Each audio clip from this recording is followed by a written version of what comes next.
এপিসোডের শুরুতে আমরা দেখতে পাই যে হ্যান আর চুনিয়াও এখন পর্যন্ত আইস ফায়ার হোলি স্টোন খুঁজছিল, যেটাতে তারা ফিউচারে যেতে পারে। তখনই কঞ্চি এসে তাদেরকে বলে যে শিয়াও শান অনেক মন খারাপ করে বসে আছে, কারণ কিং ইউনন গতকালকে লিয়ানের সাথে ছিল। তখন চুনিয়াও বলে যে তোমার এই বিষয়ে জানানোর কোনো দরকার নেই, তুমি শুধুমাত্র অ্যাডোনিস ফ্লাওয়ার খুঁজো, যেটাতে জিয়াও ঠিক হতে পারে, আর আমি আইস ফায়ার হোলি স্টোন খুঁজছি। কিন্তু আমরা দেখতে পাই কঞ্চি অ্যাডোনিস ফ্লাওয়ার খোঁজার পরিবর্তে সে শিয়াও শানের সাথে কথা বলে অনেক খুশি থাকে। তখনই কঞ্চি শিয়াও এর একটি পেন্টিং এ একটি ডায়েরি পায়। সেই ডায়েরিতে পাস্টের কিছু ঘটনা লেখা ছিল। সেখানে লেখা ছিল শিয়াও শানেরা যখন যুদ্ধ করে আবারও ফিরে আসছিল, তখন তারা সেখানে কিং ইউননকে আহত অবস্থায় দেখতে পেয়েছিল।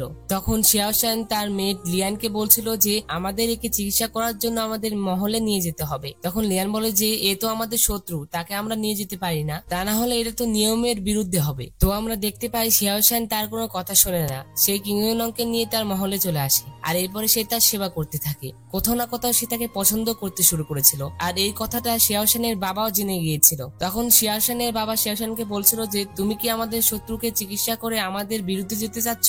এমনকি তার বাবা কিং ইউনং এর সাথে তার দেখা করাও বন্ধ করে দেয়। এই কথা বলে তার বাবা চলে যায়। তখন লিয়ান শিয়াও শানকে বলে যে আপনার বাবা তো আপনার ভালোর জন্য এই কাজটি করছে, কারণ সে তো আমাদের শত্রু, তাকে চিকিৎসা করে ঠিক করাটা ঠিক হবে না। তারপরেও শিয়াও শান লিয়ানকে বলে যে আমার বাবা কিং ইউনংকে অন্য জায়গায় পাঠিয়ে দিয়েছে, আমি সেখানে যেতে পারবো না, তুমি কি তার সাথে দেখা করে আসতে পারবে? আর তখন শিয়াও শান কিং ইউনংকে মনে করে তার এবং কিং ইউনং এর একটি পেইন্টিং আর্ট করে। আর তখন চিন প্রেজেন্টে আসে, আর তখন কঞ্চি এগুলো পড়ার পরে সে বলে যে তুমি শিয়াও শান তো অবশ্যই, কিন্তু তুমি আমার শিয়াও শান না, কারণ তুমি কিং ইউনংকে ভালোবাসো। অন্যদিকে চুনিয়াও আর হ্যান মহলের গুপ্তচরের কাজ করছিল।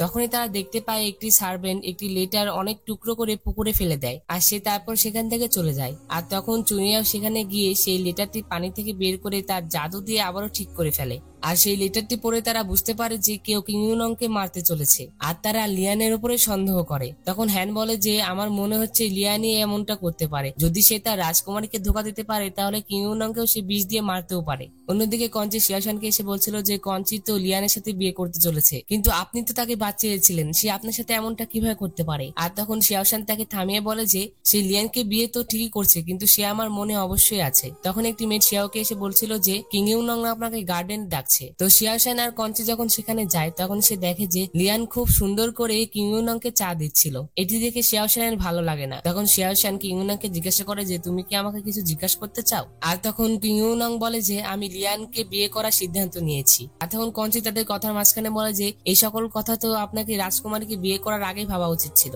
আর তখন কিং ইউনং বলে যে তুমি একজন চাকর, চাকরের মতোই থাকো, তোমার আমাদের মধ্যে আসার কোনো দরকার নেই। এই কথা শুনে শিয়াও শান বলে যে সে যা কথা বলেছে তা সকলে ঠিক বলেছে, আর তুমি যে লিয়ানকে বিয়ে করছো এটা কি ঠিক? আর তখন কিং ইউনং বলে যে আমি তোমাকে বিয়ে করেছি, এটা আমার ভাগ্য খারাপ ছিল, কিন্তু আমি লিয়ানকে ভালোবাসি। আর তখন শিয়াও শান বলে যে তাহলে কি তুমি আমাকে তোমার বিয়ের শুভেচ্ছা জানানোর জন্য ডেকেছো নাকি? আর তখন শিয়াও শান বলে যে তুমি যদি এটার জন্যই আমাকে দেখো তাহলে তুমি এটা জেনে রেখো যে আমিও কিন্তু একটি গোষ্ঠীর রাজকুমারী, আর যদি তুমি এমন করো তাহলে আমাদের মধ্যে যুদ্ধ ছাড়া আর কিছুই হবে না। আর তখন কিং ইউনং শিয়াও শানকে বলে যে তাহলে আমরা একটি প্রতিযোগিতা করি, যদি আমি জিতি তাহলে আমি লিয়ানকে বিয়ে করব, তুমি কোনো বাধা দিবে না, আর যদি তুমি জিতো তাহলে আমি লিয়ানের সাথে তো থাকতে পারবো না, কিন্তু আমি তার জন্য তো মরতে পারি তাই না, তুমি আমাকে মেরে ফেলো। আর তখন শিয়াও শান বলে যে আমার বিশ্বাস হচ্ছে না যে তুমি তার জন্য মরতেও রাজি হচ্ছ। আর তখন কিং ইউনং বলে যে আমি যদি লিয়ানের সাথে না থাকি তাহলে কেউ শান্তিতে থাকতে পারবে না। আর তখন শিয়াও শান তার সাথে প্রতিযোগিতা করার জন্য রাজি হয়ে যায়। তখন তাদের দুজনের মধ্যে ফাইট শুরু হয়ে যায়। ফাইটের এক পর্যায়ে লিয়ান দেখতে পায় যে কিং ইউনং হারতে চলেছে, যেটাতে সে কিং ইউনং এর সামনে চলে আসে, যেটাতে শিয়াও শান তাকে আর আক্রমণ করে না, সে থেমে যায়। আর আমরা দেখতে পাই লিয়ান অজ্ঞান হওয়ার নাটক করে, তার তো কিছুই হয়েছিল না, কিন্তু সে শুধুমাত্র শিয়াও শানকে অপমান করবে যার জন্য সে এমনটা করে। এটাতে কিং ইউনং অনেক রেগে যায় আর লিয়ানকে সেখান থেকে নিয়ে চলে যায়। আর এখানে শিয়াও শান অনেক আবেগপ্রবণ হয়ে পড়ে, সে বলে যে আমি জিতেও হেরে গেলাম। তো এরপরে কঞ্চি চুনিয়াও এর কাছে আসে আর তাকে বলে যে আপনার শিয়াও শানকে সাহায্য করতে হবে, আমি তাকে এভাবে নিরাশ থাকতে দেখতে পারি না। একথা শুনে চুনিয়াও কঞ্চিকে বলে যে তাহলে তুমি কি করতে চাও? আর তখন কঞ্চি বলে যে আমি শুধুমাত্র তাকে রক্ষা করতে চাই। এই কথা শুনে চুনিয়াও বলে যে তাহলে শিয়াও শানকে কে বাঁচাবে? আমাদের তার সাথে কোনো সম্পর্ক নেই, আমাদের শুধুমাত্র অ্যাডোনিস ফ্লাওয়ার আর আইস ফায়ার হোলি স্টোনটি খুঁজতে হবে, এই কাজ ব্যতীত তোমার মনে আর অন্য কিছুই থাকা উচিত না। এই কথা শুনে কঞ্চি সেখান থেকে চলে যায়। আর কঞ্চির চলে যাওয়ার পরে হ্যান চুনিয়াওকে বলছিল যে তোমার মন কত নিষ্ঠুর, আর তুমি নিষ্ঠুর হবেই বা না কেন, কারণ তুমি তো কাউকে কোনোদিন ভালোই বাসোনি, যার জন্য তুমি এই অনুভূতিটি বুঝতেই পারবে না। আর তখন চুনিয়াও বলে যে যদি আমি না জানি তাহলে তুমি বলে দাও যে ভালোবাসা কি, আর এই অনুভূতিটা আমি কিভাবে বুঝতে পারবো। আর তখন হ্যান বলে যে তোমার সাথে কথা বলাটাই বেকার। এই কথা বলে সে চলে যাচ্ছিল, কিন্তু সে মাঝ রাস্তায় থেমে বলে যে আমি এখান থেকে কেন যাচ্ছি।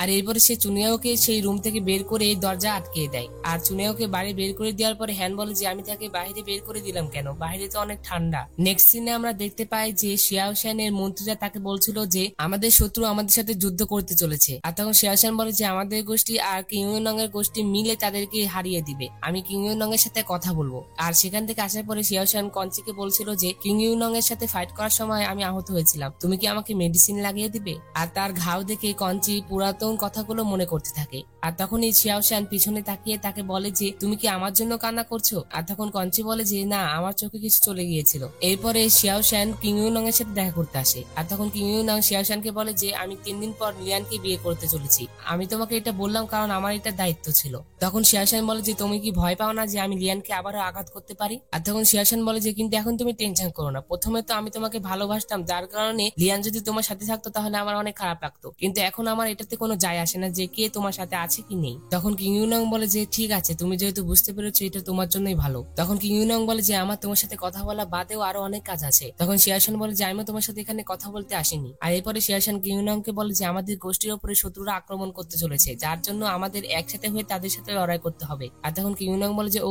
তার মানে তুমি আমার কাছে সাহায্য চাইতে এসেছো, কারণ আমাকে ছাড়া তো তুমি এই যুদ্ধটি জিততেই পারবে না। কিন্তু শিয়াও শ্যান তাকে যুদ্ধের পরিকল্পনা এত সুন্দরভাবে বলছিল যেটাতে কিং ইউনং তার উপরে ইমপ্রেস হয়ে যায় আর সে তাকে সুইট ভাবে দেখতে থাকে। আর তখন সেখানে লিয়ান চলে আসে আর তাদেরকে কথা বলতে দেখে সে তাদের কথা শুনতে থাকে। তো এরপর আমরা দেখতে পাই 3 দিন পার হয়ে যায়, কিং ইউনং আর লিয়ান বিয়ে করে ফেলেছিল। আর তখন তাদের বাসর রাত ছিল। আর তখন চুনিয়াও আর হ্যান তাদের উপরে নজর রাখছিল, কারণ তাদের মনে হচ্ছিল যে লিয়ান কিং ইউনং কে বিষ দিয়ে মেরে ফেলবে। তো লাস্টে লিয়ান কিং ইউনং কে গোসল করতে পাঠিয়ে দেয়। আর সেই সুযোগে চুনিয়াও আর হ্যান সেখানে পয়জন খুঁজতে থাকে, কিন্তু তারা দুজন সেখানে কোনো পয়জন পায় না। আর তখনই সেখানে লিয়ান আসতে চলেছিল, যেটার জন্য চুনিয়াও হ্যানকে একটি আলমারির ভিতরে ঢুকিয়ে দেয় এবং সেও লুকিয়ে পড়ে। তখন সেখানে লিয়ান চলে আসে। আর লিয়ান যখন আলমারির গেটটি খোলার চেষ্টা করে তখন সে আর খুলতে পারে না, কারণ হ্যান ভিতর থেকে সেটা ধরে রেখেছিল। আর সে অনেক চেষ্টা করার পরে যখন খুলতে পারে না তখন কিং ইউনং তাকে ডাক দেয়, আর যেটাতে সে আলমারিটি না খুলে সেখান থেকে চলে যায়। আর লিয়ান যখন সেখান থেকে চলে যায় তখনই চুনিয়াও এসে হ্যানকে বের করে। আর আমরা দেখতে পাই লিয়ান কিং ইউনং এর কাপড়ে নেশা জাতীয় কিছু একটা মিশিয়েছিল,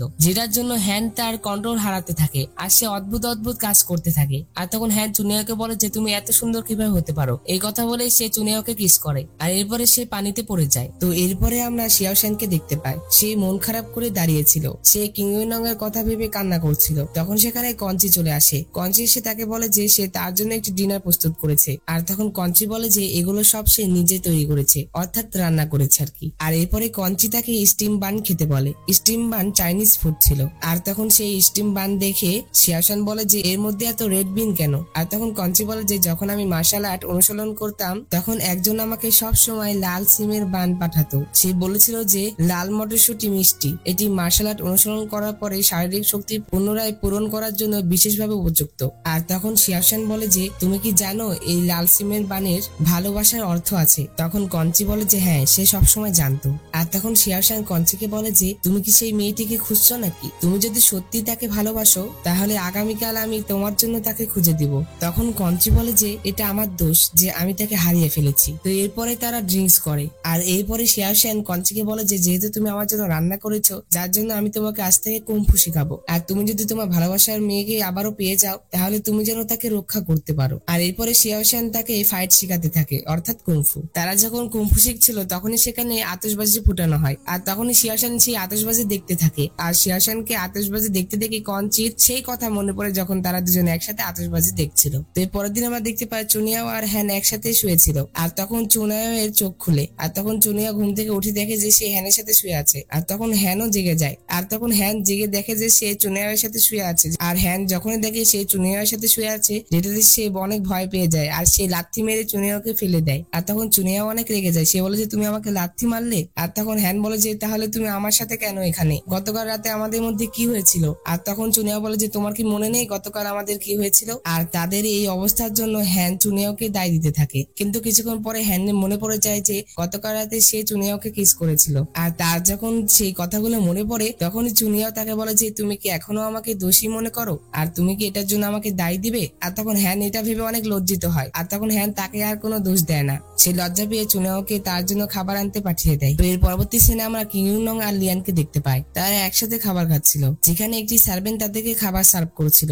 আর তখন সেই সার্ভেন্টটি যখন তাদেরকে খাবার সার্ভ করছিল তখনই লিয়ান ইচ্ছা করে তার হাত জ্বালিয়ে নেয়। আর সেই সার্ভেন্টকে মাফ করার বাহানা করে তার হাত থেকে একটি লেটার নিয়ে নেয়। আর সেই লেটারে কি লেখা ছিল সেটা আমাদেরকে দেখানো হয় না। আর এরপরে চুনিয়াও আর হ্যান সেই সার্ভেন্টটিকে বাইরে যেতে দেখে, যে সার্ভেন্টটি লিয়ানকে খাবার দিচ্ছিল। আর তখন চুনিয়াও সেই সার্ভেন্টের হাতে একটি ট্যাটু দেখতে পায়। আর তখন তার মনে পড়ে যে এরকমই একটি ট্যাটু সেই লিয়ানের হাতে দেখেছিল।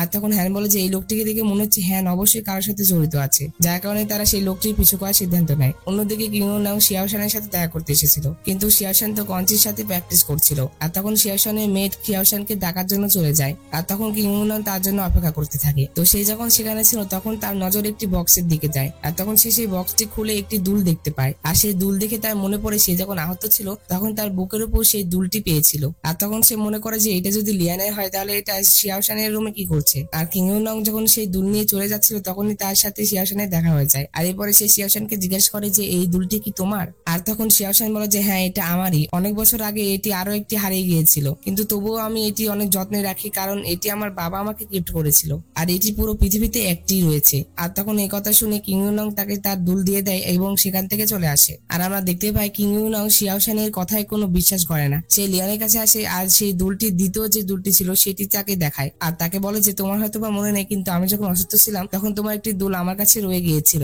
আর সেই দুলটি দেখে লিয়ান বুঝতে পারে যে এটা শিয়াওশানের, কিন্তু তবুও সে অভিনয় করতে থাকে যে এটা সে পরে আসবে এখন। আর সে কিছু দূর যাওয়ার পরে অজ্ঞান হয়ে পড়ে যায়। আর সে অজ্ঞান হওয়ার অভিনয় করছিল, যেটাতে কিংনাও এর মনোযোগ যেন অন্যদিকে চলে যায়। এখানে লিয়ান যা চাইছিল তাই হয়। কিংনাও সেই দুলের কথা ভুলে যায় এবং তাকে সামলানোর চেষ্টা করে। আর যখন কিংনাও তার চিকিৎসা করায় তখন সে জানতে পারে যে লিয়ান প্রেগনেন্ট। এই কথা শুনে কিংনাও অনেক খুশি হয়ে যায়। তখন সেখানে চুনিয়াও আর হ্যান চলে আসে। আর চুনিয়াও এর বিশ্বাস হচ্ছিল না যে সে প্রেগনেন্ট, যেটাতে সে নিজে পরীক্ষা করে। আর তখন সে জানতে পারে যে হ্যাঁ লিয়ান সত্যি প্রেগনেন্ট। কিন্তু চুনিয়াও তো এখানে লিয়ানের সাথে কথা বলতে এসেছিল, যেতে সে কিংনাওকে সেখান থেকে পাঠিয়ে দেয়। আর তারা চলে যাওয়ার পরে লিয়ান চুনিয়াওকে বলছিল যে শিয়াওশান কি তোমাকে আমাকে মারার জন্য পাঠিয়েছে নাকি, কিন্তু তুমি আমার এখন কোনো ক্ষতি করতে পারবে না কারণ এই বাচ্চা সত্যি কিংনাও এর। আর তখন চুনিয়াও বলে যে তুমি তো আমাকে ভুল ভাবছো, আমি শুধুমাত্র তোমার কাছে অ্যাডোনিস ফ্লাওয়ার নিতে এসেছি, আর তা না হলে আমি সবাইকে বলে দেবো যে তুমি একজন গুপ্তচর। তখন লিয়ান বলে যে তুমি আমাকে ধমক দিতে পারবে না। আর তখন চুনিয়াও বলে যে তোমার কাছে শুধুমাত্র কাল পর্যন্ত সময় রয়েছে, তুমি ভেবে নাও যে তুমি কি করবে,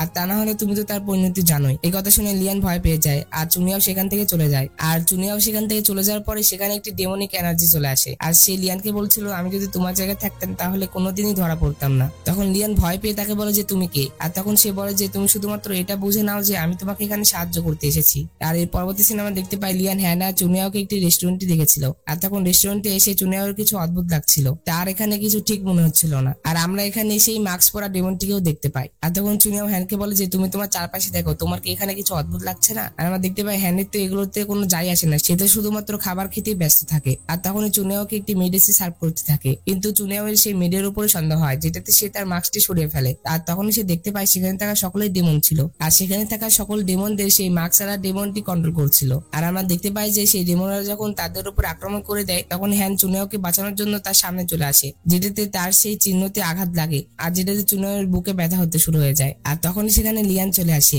সে চুনিয়াওকে বলছিল যে তুমি 1000 বছরের পুরাতন ডেমন হলেও হবে কি, তুমি তো একজন বোকা, আর তুমি কিভাবে ভেবে নিলে যে আমি তোমাকে এখানে অ্যাডোনিস ফুল দেওয়ার জন্য ডেকেছি। আর সেখানে চুনিয়াও তার পাওয়ার ইউজ করতে পারছিল না, যার কারণে সে কিছু করতে পারে না। আর তখনই লিয়ান সেই জায়গাটি একটি গুহায় পরিণত করে ফেলে আর তাদের দুজনকে সে জেলে বন্দি করে রাখে। কিন্তু এই আইডিয়াটি সেই মার্কসালা ডেমনের ছিল, আর এখানে আমরা তার ফেসও দেখতে পাই। আর এটি সেই ডেমন ছিল যে ডেমনটি বাইশানকে ধোকা দিয়ে বের হয়ে এসেছিল, আর এর নাম সীমাও ছিল। তো অন্যদিকে আমরা দেখতে পাই যে শিয়াওশান আর কঞ্চি প্র্যাকটিস করছিল। আর তখন সেখানে লিয়ান চলে আসে আর সে তাদেরকে ইমোশনাল ব্ল্যাকমেল করে বলে যে আমি তো এখন প্রেগনেন্ট, আর তুমি তো জানোই যে একটি বাচ্চা তার পিতা ছাড়া থাকতে পারে না, তুমি কি এখন তাহলে কিংনাওকে ছেড়ে দিতে পারবে? আর আমি আজকাল খেয়াল করছি যে কিংনাও তো আমার সাথেই থাকছে কিন্তু সবসময় তোমার টেনশন করছে। তো যখন শিয়াওশান বলে যে তাকে বিয়ে করা তোমার জন্য আরো বেশি অকৃতজ্ঞতা, আর তুমি তো জানোই যে আমি তার যত্ন নিই, আমি তার আড়ালেই তার যত্ন নিই, আর এখন তুমি তোমার পেটের বাচ্চাকে হুমকি হিসেবে ব্যবহার করছো, এটা বলা যেতে পারে যে তোমার কোনো লজ্জা নেই।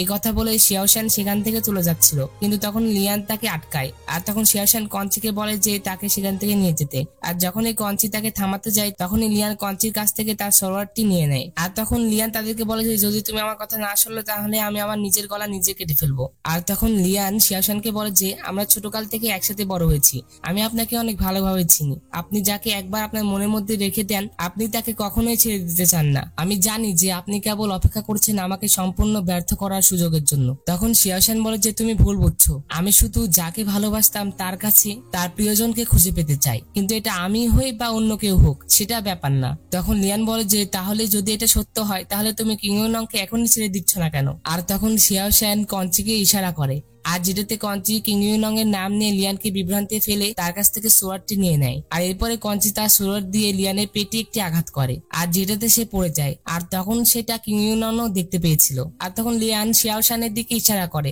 অর্থাৎ সে বুঝতে যাচ্ছিল যে শিয়াওশান তার এই অবস্থা করেছে। অন্যদিকে আমরা চুনিয়াও আর হ্যানকে দেখতে পাই, আর তখন চুনিয়াও হ্যানকে ডেকে তার হাতে সেই আঘাতটি ভালো করে দেয়। আর তখন হ্যানে সেই চিহ্ন থেকে ভাগ্যের বই বের হয়ে আসে। আর তখন সেই ভাগ্যের বইয়ে লেখা ছিল যে একদিন কুলপুল দেবী হ্রদে গাধা লণ্ঠন ভাসতে দেখলেন এবং লণ্ঠনে 100 রাক্ষসের কণ্ঠস্বর শুনতে পেলেন। তিনি তার দৃষ্টিভঙ্গি প্রকাশ করতে চেয়েছিলেন এবং সেটি একটি চিঠিতে রেকর্ড করেছিলেন যার নাম ভাগ্যের বই। আর সেই বইটি বর্তমানে অতীত প্রেমের সমস্ত স্মৃতির সাথে রেকর্ড করা হয়েছে। আর তখন এই কথাটি পড়ে চুনিয়াও বলে যে তার মানে এটি হ্যানের অতীতের জীবন। আর এই কথা ভাবার সাথে সাথে সে বুঝতে পারে যে হ্যান তার আগের জীবনের প্রেমিকা ছিল। আর তখন হ্যান এটার মানে কিছু বুঝতে পারে না, তাই সে চুনিয়াওকে জিজ্ঞাসা করে। তখন চুনিয়াও বলে যে এটার মানে বোঝায় যে তুমি তোমার শক্তি সঞ্চয় করো এবং যত তাড়াতাড়ি সম্ভব এখান থেকে চলে যাওয়ার উপায় খুঁজো। আর তখন তারা সেখান থেকে বের হওয়ার একটি প্ল্যান করে। আর তখন হ্যান বলে যে এটা তো তোমার জন্য বিপজ্জনক জেল, কারণ তুমি একজন ডেমন, কিন্তু এটা আমার জন্য তো কিছুই না, কারণ আমি তো একজন মানুষ। আসলে সেই জেলের চারপাশে জাদু করা ছিল যেটাতে ডেমনরা সেখান থেকে বের হতে পারবে না, কিন্তু মানুষদের কিছু হবে না। আর তখন হ্যান অনেক জোরে ধাক্কা মেরে সে গেটটি ভেঙে ফেলে।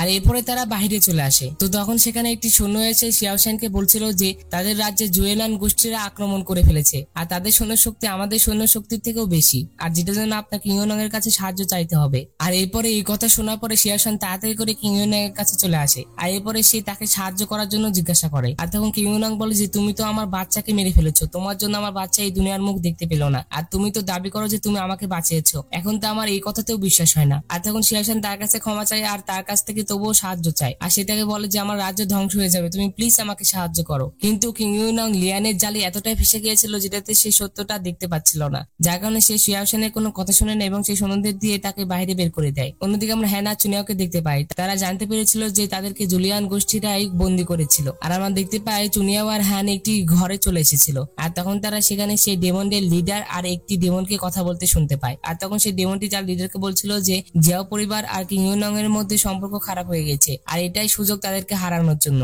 আর তারা যখন কথা বলছিল তখন হ্যান সেখানে অ্যাডোনিস ফ্লাওয়ার দেখতে পায়, আর যেটাতে সে সেখান থেকে অ্যাডোনিন ফ্লাওয়ার নিয়ে চলে আসে। কিন্তু তখনই সেই ডেমনটি তাকে দেখে ফেলে, আর যার কারণে চুনিয়াও সেখানে থাকা সকল লাইট অফ করে দেয়। আর অন্ধকার হওয়ার কারণে তারা তাদেরকে আর দেখতে পায় না, যার কারণে হ্যান আর চুনিয়াও সেখান থেকে সেই ফ্লাওয়ার নিয়ে চলে আসে। আমরা দেখতে পাই যে শিয়াওশানের কাছে একটি লেটার আসে যেখানে লেখা ছিল যে যুদ্ধের পরিস্থিতি অনেক খারাপ হচ্ছে। আর এটা দেখার পরে শিয়াওশান আর নিজেকে আটকাতে পারে না, সে তাড়াতাড়ি করে কিং ইউনং এর প্যালেসে চলে আসে। কিন্তু গার্ডরা তাকে ভিতরে যেতে দেয় না, যেটাতে সে বাইরে এই বৃষ্টির মধ্যে বসে পড়ে। আর সে বাইরে বসে থেকে যে দোষটি তার নিজের ছিল না সেটিও সে নিজেরই মনে করে, আর সেটি সে নিজের মেনেই তার কাছে ক্ষমা চায়, যেটাতে সে যেন তাকে সাহায্য করে, কারণ সে মনে করেছিল তার শব্দ শুনে কিং ইউনং অবশ্যই বাইরে বের হয়ে আসবে আর তাকে সাহায্য করবে, তা না হলে তার রাজ্য ধ্বংস হয়ে যাবে। কিন্তু অন্যদিকে আমরা কিং ইউনংকে দেখতে পাই সে তো ঘুমাচ্ছিল, কারণ লিয়ান তাকে বেহুশ হওয়ার ওষুধ দিয়েছিল, যেটাতে সে যেন তাকে সাহায্য করতে না পারে। অন্যদিকে আমরা শিয়াওশানকে দেখতে পাই সে বৃষ্টির মধ্যে সারা দিন ধরে বসেছিল, আর এরপরে রাতও হয়ে যায়। আর তখন সেখানে কঞ্চি চলে আসে। কঞ্চি তাকে সেখান থেকে উঠতে বলে, কিন্তু শিয়াওশান সেখান থেকে যেতে চায় না, যেটাতে কঞ্চিও তার সাথে বসে পড়ে। আর কঞ্চি তাকে বোঝায় যে কিং ইউনং তাকে সাহায্য করবে না, কারণ সে মনে করে যে আপনি তার বাচ্চাকে মেরেছেন।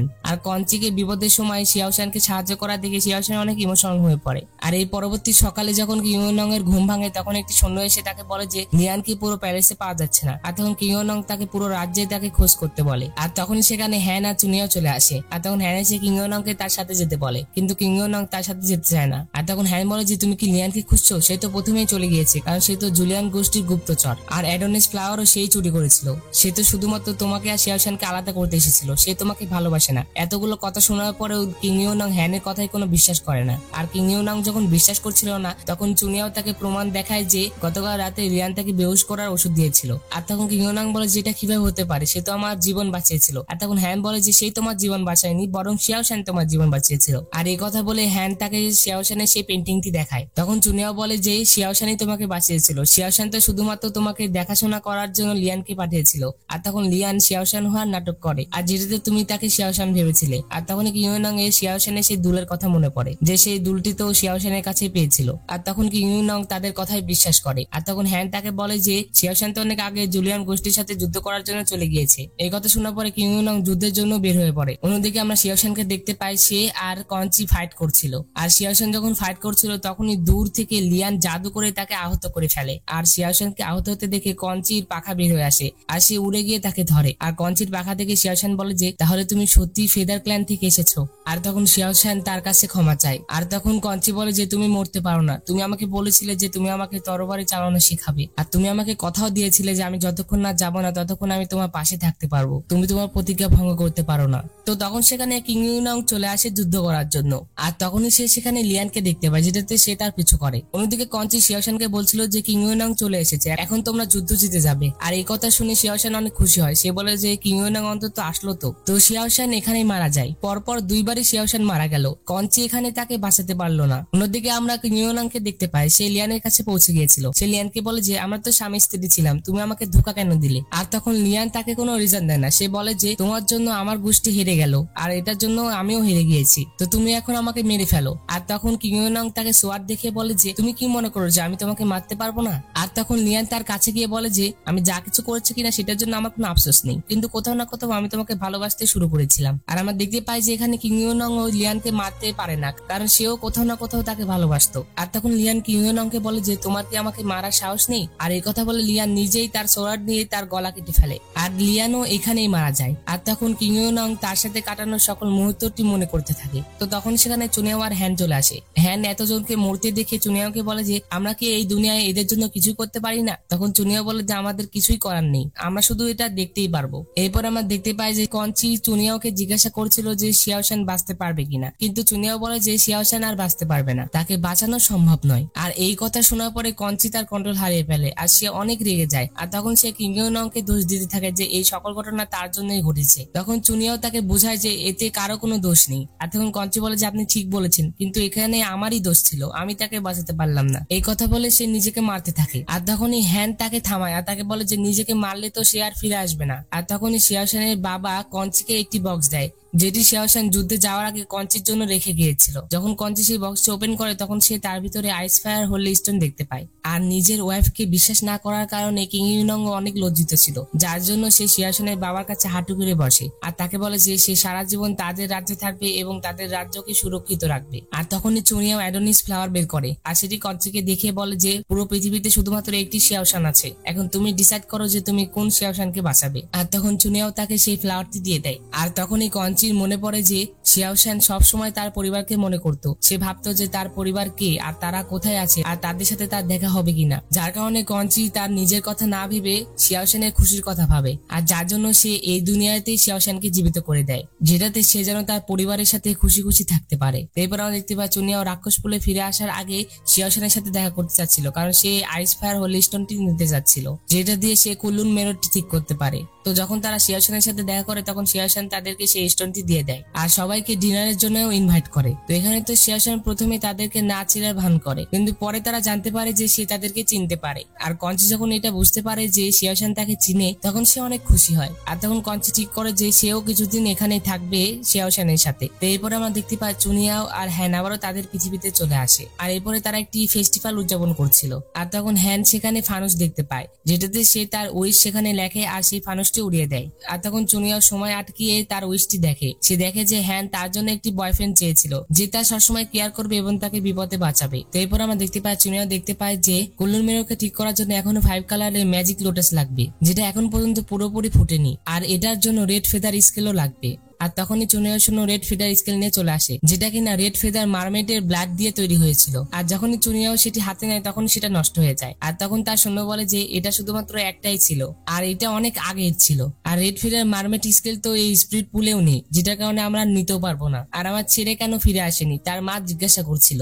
তখন চুনিয়াও বলে যে কঞ্চে এখন আর বাচ্চা নেই, তুমি তার টেনশন করা ছেড়ে দাও। অন্যদিকে আমরা দেখতে পাই যে কুল্লুর মিলন নষ্ট হওয়ার কারণে চুনিয়াও যে ডেমনগুলোকে সিল করে রেখেছিল তার সেই সিলটি দুর্বল হতে থাকে, আর সেখানকার খারাপ শয়তানগুলো বাইরে বের হওয়ার চেষ্টা করছিল। তো এরপর আমরা দেখতে পাই চুনিয়াও যখন বাজারে আসে তখন সে দেখে যে অনেকগুলো ডেমন একটি বই কিনছিল, আর তখন ইন সেই বইটি পড়ে দেখে যে সেখানে চুনিয়ার নামে অনেক খারাপ খারাপ কথা বলা হয়েছিল। আর সেই বইটি পড়ার পরে ইন বলে যে এই বইটি সে লিখতে পারে যে আপনার অনেক কাছের, কারণ আপনার কাছের ছাড়া সে এত সাহস পাবে না। এই কথা শোনার পরে চুনিয়া বুঝতে পারে যে এই সকল কিছু কে করেছে। অন্যদিকে আমরা হ্যানকে দেখতে পাই সে ভাবছিল যখন তার বই বিক্রি হবে তখন তার কাছে অনেক টাকা থাকবে, এরপরে সে চুনিয়ার মতো 10টা প্যালেস কিনতে পারবে। তখনই সেখানে চুনিয়াও চলে আসে, যেটা দেখে সে তার বই লুকাতে থাকে। আর তখন চুনিয়াও তার কাছ থেকে বইটি কেড়ে নিয়ে বলে যে আমি তো জানতাম যে এটা তোমারই কাজ হবে। আর তখন চুনিয়াও বলে যে কিন্তু তুমি আমার বিষয়ে এগুলো কিভাবে লিখতে পারো, মনে হচ্ছে তোমার কাছে অনেক বেশি সময় রয়েছে তাই না। এই কথা শোনার পরে হ্যান সেখান থেকে রেগে চলে যায়। হ্যান সেখান থেকে চলে যাওয়ার পরে চুনিয়াও আবারও তার ভাগ্যের বই দেখতে থাকে, আর সেই বইটি পড়ার পরে তার একদম ক্লিয়ার হয়ে যায় সে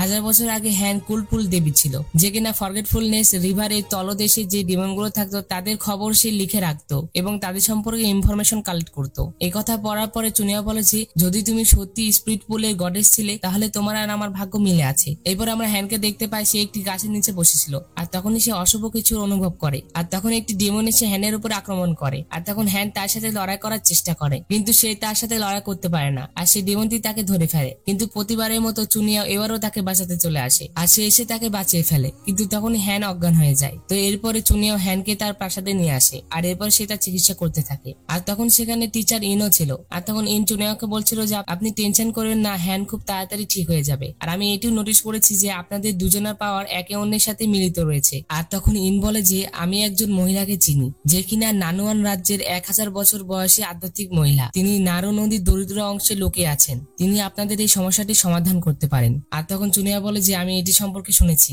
আমি এই সম্পর্কে ভাববো। এরপরে চুনিয়ার সাথে ডেস্টিনি গডের দেখা হয়। তখন ডেস্টিনি গড চুনিয়াকে বলে যে তুমি এত নিরাশ হয়ে বসে আছো কেন, তুমি কি কোনো কিছু জিজ্ঞেস করতে চাও। আর তখন চুনিয়া বলে যে আপনি কি হ্যান্ডশাইনের সম্পর্কে কিছু জানেন। তখন ডেস্টিনি গড বলে যে তুমি তার সম্পর্কে কেন জানতে চাচ্ছ, সে হ্যামেনের একটি পরী ছিল, আর সে একটি ভুল করেছিল যার কারণে আমি তাকে মর্টাল দুনিয়াতে পাঠিয়ে দিয়েছি। তার বিষয়ে জানা অতটাও গুরুত্বপূর্ণ না, তুমি তার বিষয়ে কেন জিজ্ঞাসা করছো, তোমার তো এখন কুল্লুন মেলনের বিষয়ে ভাবা উচিত। চুনিয়া তো জানতো যে তার ভাগ্য আর হ্যানের ভাগ্য একে অন্যের সাথে জড়িত, কিন্তু তবুও সে ডেস্টিনি গডকে বলে না। আর সে বলে যে আজকে আমি একটি ডেমনিক এনার্জিকে ধরেছি, আর তুমি যদি আমাকে সাহায্য করতে না চাও তাহলে কোনো ব্যাপার না। আর ডেস্টিনি গডও তাকে কিছু বলতে চায় না, সে বলে যে কোনো বড় সমস্যা আসার আগেই তোমাকে কুল্লুন মেলু ঠিক করা উচিত। আমরা শিমাওকে দেখতে পাই, সে একটি জায়গায় এসেছিল, আর আমরা দেখতে পাই তখন সে তার মাস্কটি খুলে। তখন সীমাও বলে যে পৃথিবীতে পুনর্জন্মের জন্য তোমার জীবন ভালো না, মনে হচ্ছে আজ তুমি বাঁচতে পারবে না। তখন আমরা সীমাও এর ভাইকে দেখতে পাই, তো তারা দুইজন একই রকম দেখতে ছিল, অর্থাৎ যমজ ছিল।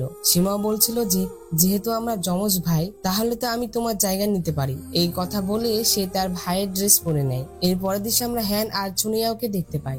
হ্যান চুনিয়াওকে বলছিল যে সে তাকে সাহায্য করতে চায়। তখন হ্যান বলে যে আমি শুনেছি যে তুমি নাকি 100 স্পিরিট পুল থেকে বের হয়ে যাচ্ছ অশুভ শক্তিকে দমন করার জন্য রেড ফেদার মারমেড খুঁজতে, তাহলে আমি তোমাকে কোথায় সাহায্য করতে পারি। তখন চুনিয়াও বলে যে যেহেতু তুমি আমাকে সাহায্য করতে চাও তাহলে তুমি যদি সেই রেড ফেদার মারমেডটিকে খুঁজে পাও তাহলে এটি তোমার 10 বছরের বেতনের মূল্যের সমান হবে। এই কথা শুনে তো হ্যান অনেক খুশি হয়ে যায়, আর সে বলে যে অবশ্যই আমি এটি করবো। আর তখনই হ্যান একটি বই বের করে, আর সে বলে যে আমি একটি মারমেডকে খুঁজে পেয়েছি। তখন চুনিয়াও হ্যানের হাতে হাত রেখে সেই মারমেডটিকে দেখে, আর এরপরে সে হ্যানকে বলে যে আগামীকাল তারা নাইওয়ান কিংডমের জন্য রওনা দিবে। নাইওয়ান কিংডমের কথা শুনে হ্যান অনেক অবাক হয়ে যায়, আর তার অনেক খারাপ লাগে, কারণ নাইওয়ান কিংডমেই তার বিয়ের কথা হয়েছিল। অর্থাৎ তোমরা তো ড্রামার শুরুতে দেখতে পেয়েছিলে যে তার বিয়ে ঠিক হয়েছিল, আর সেটি নাইওয়ান কিংডমের রাজার সাথে ঠিক হয়েছিল। আর তখনই হ্যান অসুস্থ হওয়ার অভিনয় করতে থাকে। সে চুনাইকে বলে যে আমি তোমার সাথে সেই মারমেডটিকে খুঁজতে যেতে পারবো না, আমি অনেক অসুস্থ, কেননা আমি এখানেই থাকি এবং তোমাকে তোমার পুল পাহারা দিতে সাহায্য করব। তখন চুনিয়া বলে যে সমস্যা নেই, আমি তোমাকে ক্লান্ত হতে দিব না। এই কথা বলে সে চলে যায়। অর্থাৎ হ্যান হ্যানকে তার সাথে যেতেই হবে। তো অন্যদিকে আমরা নাইওয়ান কিংডমের রাজাকে দেখতে পাই, যে কিনা সীমাও ছিল। আর তখন সীমাও মাছ ধরার জন্য যাচ্ছিল। আর তখন সেই রাজ্যের লোকেরা বলছিল যে আমরা শুনলাম কয়েকদিন আগে মহারাজ অনেক অসুস্থতায় বিছানায় পড়েছিলেন, আমি আশা করিনি যে তিনি এত তাড়াতাড়ি সুস্থ হয়ে উঠবেন। এরপরে আমরা জানতে পারি যে সীমাও আসলে এখানে মারমেড ধরতে এসেছিল। আমরা তখন সেখানে দুটি লোককে দেখতে পাই যারা কিনা মারমেডকে ধরার চেষ্টা করছিল।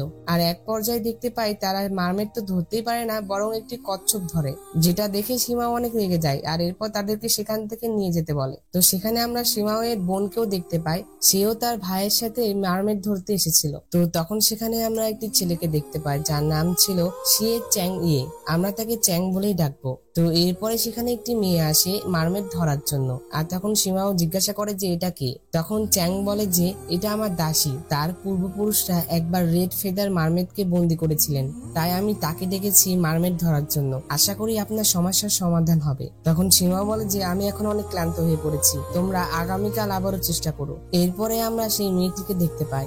এই মেয়েটির নাম ছিল শ্যানচি। সে যখন নদীর পার দিয়ে হাঁটছিল তখনই সে একটি মারমেডকে দেখতে পায়, যে কিনা একটি জালে বন্দী হয়েছিল। আসলে এই জালটি সেই নদীতে ফেলেছিল।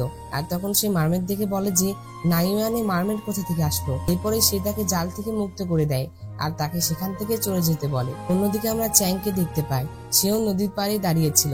তখন সেখানে সীমাওয়ের বোন চলে আসে। সীমাওয়ের বোন তাকে বলে যে তুমি এখানে একা কেন দাঁড়িয়ে আছো, আর তোমার ঠান্ডা লেগে যাবে। এই কথা বলে সে তাকে একটি চাদর দেয়। আর এরপরে সে তাকে বলে যে তুমি তো জানো যে আমি তোমাকে পছন্দ করি, কেননা আমি তোমাকে বিয়ে করিনি, আমি তোমাকে সবকিছু দিব। কিন্তু চ্যাং তার প্রস্তাবে রাজি হয় না, সে তাকে মানা করে দেয়। এরপরে আমরা দেখতে পাই চ্যাং আর শ্যানচি একসাথে কথা বলছিল। তখন শ্যানচি চ্যাংকে বলে যে আমরা কি একসাথে নর্থল্যান্ড কিংডমে ফিরবো।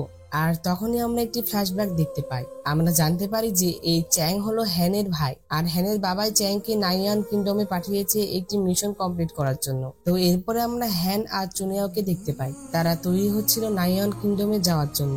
তো এরপরে তারা নাইওয়ান কিংডমে চলে আসে। আর এরপরে তারা সেই জায়গাতে চলে আসে যেখানে সীমাও মারমেড ধরার জন্য এসেছিল। তখন সীমাও চ্যাংকে আরো একটি সুযোগ দেয় মারমেড ধরার জন্য।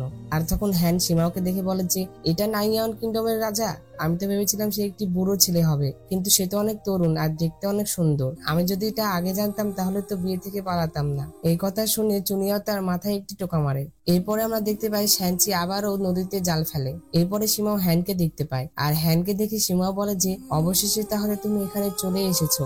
আর সে বলে যে তোমার জন্য জাল প্রস্তুত, এখন শুধুমাত্র তোমাকে ধরার পালা। এই কথা বলে সে একটি জাদু করে, যেটাতে হ্যানের সাথে থাকা একটি বাচ্চা খাবার খাচ্ছিল, আর তার খাবারটি হ্যানের জামায় লেগে যায়। আর তখন এটা হ্যান দেখে বলে যে এটা তো আমার নতুন জামা, আমি এখনই পানিতে ধুয়ে আসছি। এই কথা বলে সে নদীর ধারে যায়। সে যখনই নদীর পাড়ে যায় তখনই সীমাও তাকে জাদু করে নদীতে ফেলে দেয়। আর এরপরে জালে মারমেড ধরা পড়ে। আর আমরা দেখতে পাই সেই মারমেড আর কেউ নয় বরং হ্যান ছিল। এই সকল কিছু সীমাওয়েরই চাল ছিল। এরপরে তারা তাকে ধরে নিয়ে যায়। তখন সীমাও হ্যানকে মারমেড বলায় হ্যান তাকে বলে যে আমি কোনো মারমেড নই, আমি মানুষ। তখন সীমাও তাকে বলে যে তুমি কথা বলতে পারো। তো এরপরে হ্যান উপর থেকে পড়ে যায়। তখন সে সীমাওকে বলে যে তোমার কণ্ঠ আমার খুব চেনা চেনা মনে হচ্ছে, আমরা কি এর আগেও কোথাও দেখা করেছি। তখন সীমা বলে যে আমারও মনে হচ্ছে আমরা কোথাও দেখা করেছি, এটা হয়তো বা অতীত জীবন হতে পারে। আর তখনই সেখানে চুনিয়াও চলে আসে। তখন সীমাও চুনিয়াওকে দেখে বলে যে তুমি কে। আর তখন চুনিয়াও বলে যে আমি কি এটা জানার দরকার নেই, আর সে কোনো মূল্যবান মারমেড নয়, সে আসলে আমার একটি।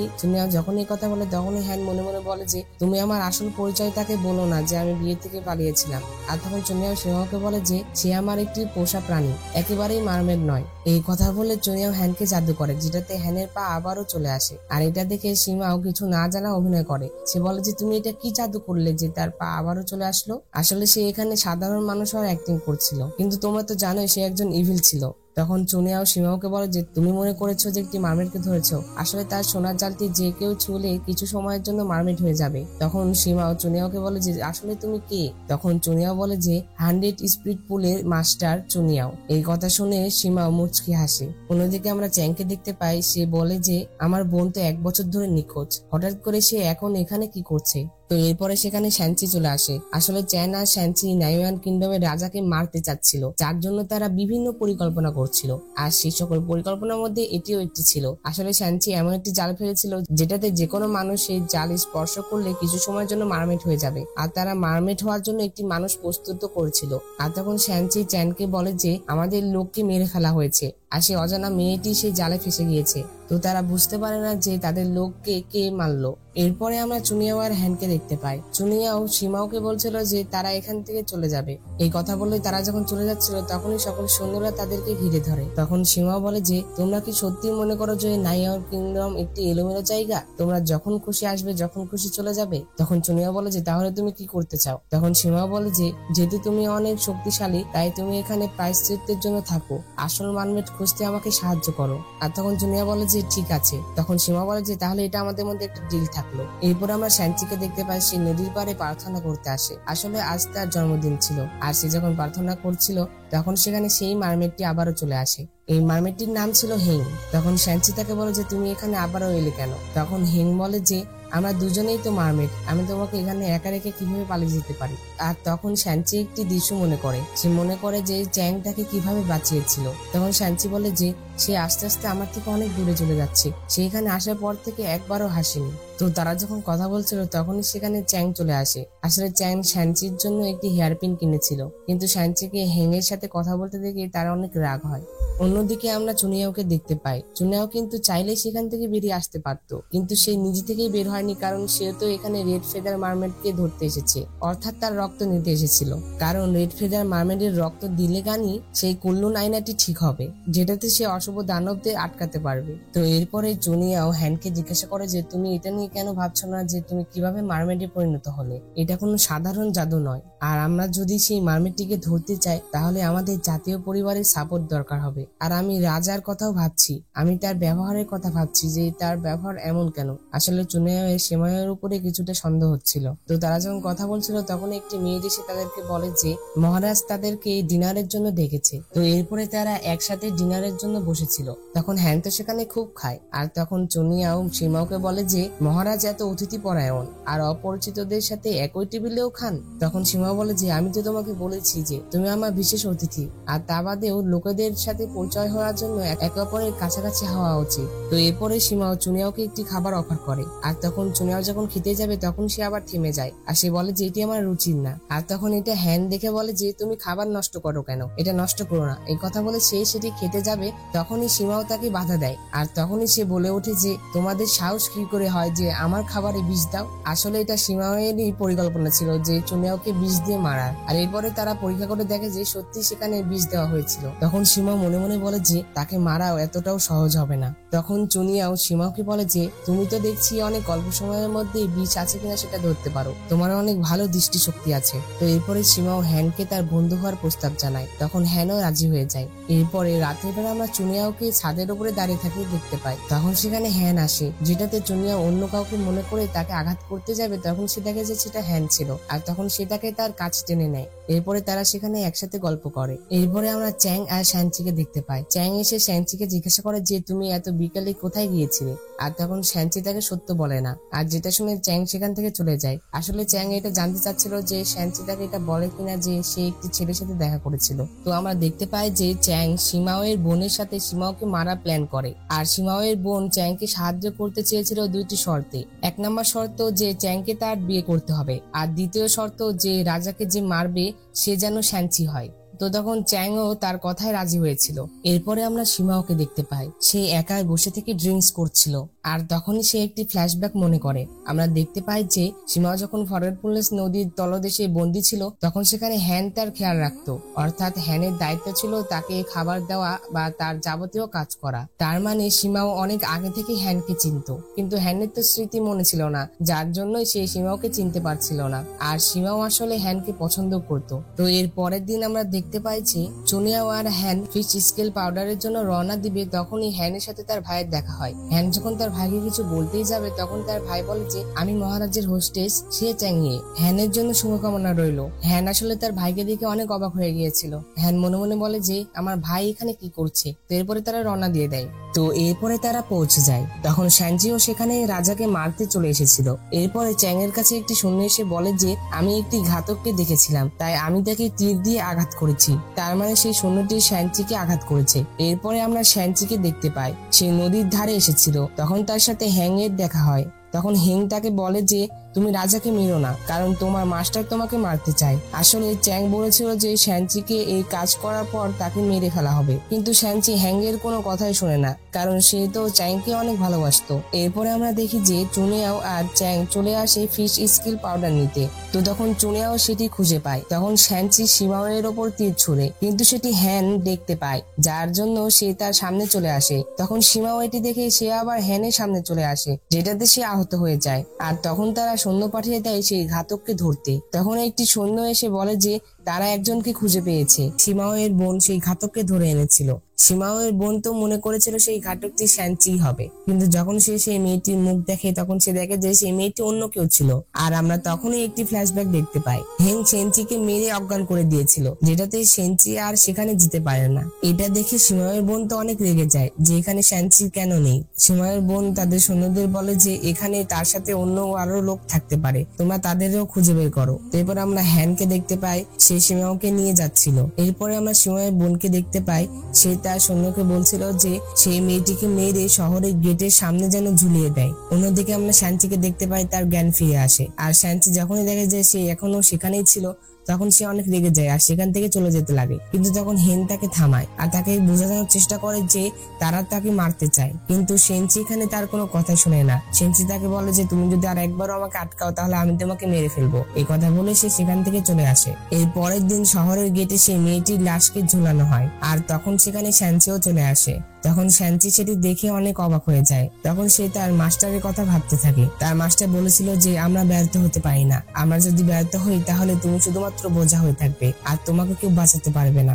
এটি ভেবে শ্যানচি বলে যে তাহলে তোমার সেই প্ল্যান থেকে আমিও বের হলাম না। এরপর আমরা হ্যানকে দেখতে পাই, সে শিমাওয়ের সেবা করছিল। তখন সেখানে চুনিয়াও চলে আসে। চুনিয়াও হ্যানকে শিমাওয়ের এত সেবা করতে দেখে অনেক জেলাস ফিল করে, তার এটা অনেক খারাপ লাগে। এরপরে সে শিমাওয়ের দাসীকে তার মেডিসিন দিয়ে সেখান থেকে চলে যায়। এরপরে শিমাওয়ের বোন শিমাওয়ের কাছে আসে তার খবর নিতে। সে এসে বলছিল যে সে তার জন্য প্রার্থনা করেছে সে যেন দ্রুত ঠিক হয়ে ওঠে। তো তখন সেখানে হ্যান চলে আসে। এরপরে হ্যান যখন প্রাসাদ থেকে বাইরে আসে তখন হ্যানের ভাই তাকে ডাক দেয়। তখন চ্যাং হ্যানকে বলে যে তুমি তো এতদিন হারিয়ে গিয়েছিলে, এখন আবার ফিরে আসলে কেন? তুমি যখন বিয়ে থেকে পালিয়ে গিয়েছিলে তখন থেকে আমাদের রাজ্যে প্রায় বিপর্যয়ের সম্মুখীন হতে হয়েছিল। যুদ্ধ বিরতি করার জন্য বাবা আমাকে হোস্টেস হিসাবে এখানে পাঠিয়েছে। আসলে হ্যানের সেই বিয়েটি দুটো রাজ্যের শান্তির জন্য চুক্তি করা হয়েছিল, কিন্তু হ্যান যেহেতু বিয়ে থেকে পালিয়েছিল যেটাতে দুটো রাজ্যের মধ্যে সমস্যার সৃষ্টি হয়ে যায়। তখন হ্যানের ভাই বলে যে যদি রাজা জানতে পারে যে তুমি সেই মেয়ে যে বিয়ে থেকে পালিয়েছিলে তাহলে কিন্তু আমাদের বিপদ হতে পারে, তাই তুমি সাবধানে থেকো। এই কথা বলে চ্যাং সেখান থেকে চলে যায়। অন্যদিকে চুনিয়াও শিমাওয়ের কিছু সৈন্যদের নিয়ে নদীতে চলে আসে জাল ফেলতে, অর্থাৎ মারমেডকে ধরার জন্য। এরপরে সে জাল ফেলে সেখান থেকে চলে যায়। কিছুক্ষণ পরে সেখানে মারমেড ধরা পড়ে। রাতের বেলা সীমাও সেই মারমেডটিকে দেখতে আসে। তখন সে সেই মারমেডটিকে দেখে বলে যে তাহলে শেষমেশ আমি আসল মারমেড দেখতেই পেলাম। হ্যানকে এভাবে বিপদে পড়তে দেখে শ্যানচির তো অনেক খারাপ লাগছিল, কিন্তু সে কিছু করতে পারে না। তখন সীমাও হ্যান আর চুনিয়াওকে বলে যে তোমরা যেহেতু তোমাদের প্রতিশ্রুতি পূরণ করেছো এবং আমাকে মারমেড ধরতে সাহায্য করেছো, তাই আমি তোমাদেরকে ভালোভাবে পুরস্কৃত করব। তোমরা কি চাও আমি তোমাদেরকে তাই দিব। তখন চুনিয়াও বলে যে আমরা কিছু চাই না, আমাদের শুধু একদিনের মধ্যে এখান থেকে যেতে দাও। তখন সীমা বলে যে ঠিক আছে, তবে আমি মারমেড ধরার জন্য বিশেষভাবে একটি সেলিব্রেশন পার্টি রেখেছি, তোমরা দুজন আমাকে প্রত্যাখ্যান করতে পারো না। তখন তারা দুজনও রাজি হয়ে যায়। এরপরে রাতের বেলা চুনিয়াও সেই মারমেডটি অর্থাৎ হেনকে বাঁচানোর জন্য চলে আসে, কিন্তু সে যখনই হেনকে বাঁচাতে যাবে তখন সে দেখে যে কেউ তাকে বাঁচাতে এসেছে। আসলে সেটা শ্যানচি ছিল, যেটা দেখে চুনিয়াও আর কিছু করে না। শ্যানচি যখন হেনকে বাঁচিয়ে সেখান থেকে নিয়ে যাবে তখনই সেখানে চ্যাং চলে আসে। সে তাদের দিকে তীর ছুড়ে, তখন সেই তীরে হেং আহত হয়ে যায়। আর এটা দেখে শ্যানচি হেং এর সামনে চলে আসে। তখন চ্যাং এটি দেখে শ্যানচির দিকেও তীর ছুড়ে, আর এটি চুনিয়াও দেখে শ্যানচিকে চুনিয়াও বাঁচিয়ে নেয়। আর তখন শ্যানচি হেংকে নিয়ে সেখান থেকে চলে যায়। এরপরে শ্যানচি হেংকে নিয়ে নদীর ধারে নিয়ে আসে, আর তখন সে তাকে একটি মেডিসিন দিয়ে বলে যে এটি নিরাময়ের ওষুধ, তুমি এখান থেকে এটি নিয়ে তাড়াতাড়ি করে চলে যাও আর কোনোদিনই এখানে ফিরে এসো না। তখন হেন শ্যানচিকেও তার সাথে যেতে বলে, কিন্তু সেনচি তার সাথে যেতে চায় না। তখন সেনচি সেখান থেকে চলে যায়। সেনচি চলে যাওয়ার পরে চুনিয়াও সেখানে আসে। চুনিয়াওকে দেখে হেন তার উপরে আক্রমণ করে, কারণ চুনিয়াও তাকে বন্দি করেছিল। তখন চুনিয়াও তাকে বলে যে আমি তোমাকে এখানে মারতে আসিনি, আমি তোমাকে সাহায্য করতে এসেছি। এ কথা বলে সে হেনের যে আঘাত ছিল সেটি ভালো করে দেয়। অন্যদিকে সেনচি চ্যাং এর কাছে এসেছিল। তখন চ্যাং সেনচিকে বলে যে তোমার এখানে আসার সাহস কি করে হয়। তখন সেনচি চ্যাংকে বলে যে আমাদের পরিকল্পনায় মারামেডির সাথে তো কোনো সম্পর্ক নেই, কেন তাহলে তুমি তাকে ধরতে চাও। তখন চ্যাং বলে যে তুমি কেন তাকে বারবার বাঁচাচ্ছ, তুমি কি চাও যে আমরা ধরা পড়ি, আমরা ব্যর্থ হই। তো তখন চ্যাং সেনচির উপরে অনেক রাগারাগি করে, যেটাতে সেনচি বলে যে যেহেতু তুমি আমার উপরে এত রেগে আছো, তাহলে নাও এই ছুরিটি নাও আর আমাকে মেরে ফেলো। এই দৃশ্য আবার সিমাওয়ের বোনের দাসী দেখছিল। এরপরে সেই দাসীটি সিমাওয়ের বোনকে সে সকল তথ্য বলে দেয়। এই কথাগুলো শুনে সিমাওয়ের বোন বলে যে চ্যাং যদি তার দাসীর প্রতি এত নির্মমী হয়, তাহলে সে তাকে মেরে ফেলছে না কেন। অন্যদিকে আমরা হ্যানকে দেখতে পাই, সে একটি জায়গায় এসেছিল। সে বলে যে আমরা তো চুক্তি করেছিলাম যে সেই মারমেডটিকে ছাড়ার পরে আমি আর চুনিয়াও এখানেই দেখা করব, তাহলে সে এখানে নেই কেন। তো সে যখন সেখানে দাঁড়িয়েছিল তখন সে কিছু শব্দ পায়, আর সে তাকিয়ে দেখে যে পুকুরে একজন গোসল দিচ্ছে। আর তখন সে দেখে যে সেটি একটি মারমেড ছিল, আর সেই মারমেডটি আর কেউ নয় বরং সেনচি ছিল।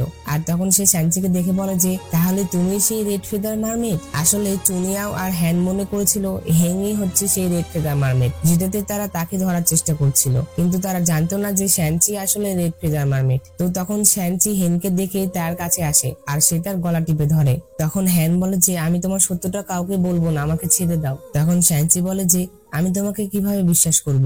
তখন হ্যান বলে যে কারণ আমি হচ্ছে লটল্যান্ড কিংডমের রাজকন্যা, আমি চ্যাং এর বোন। এই কথা শুনে সেনচি তাকে ছেড়ে দেয়। তখন সেনচি বলে যে তাহলে তুমি সেই রাজকন্যা যে বিয়ে থেকে পালিয়ে গিয়েছিলে। তখন হ্যান বলে যে হ্যাঁ। তখন হ্যান বলে যে কিন্তু আমার একটি কারণও ছিল। এরপরে হ্যান সকল ঘটনা তাকে খুলে বলে। তারা দুজন একসাথে অনেক কথা বলে, আর হ্যান তাকে বলে যে আমি তোমাদের এই পরিস্থিতিতে ফেলতে চাইনি, যেটার জন্য আমি তোমাদের কাছে দুঃখিত। অন্যদিকে চুনিয়াও হ্যাং এর সাথে কথা বলছিল।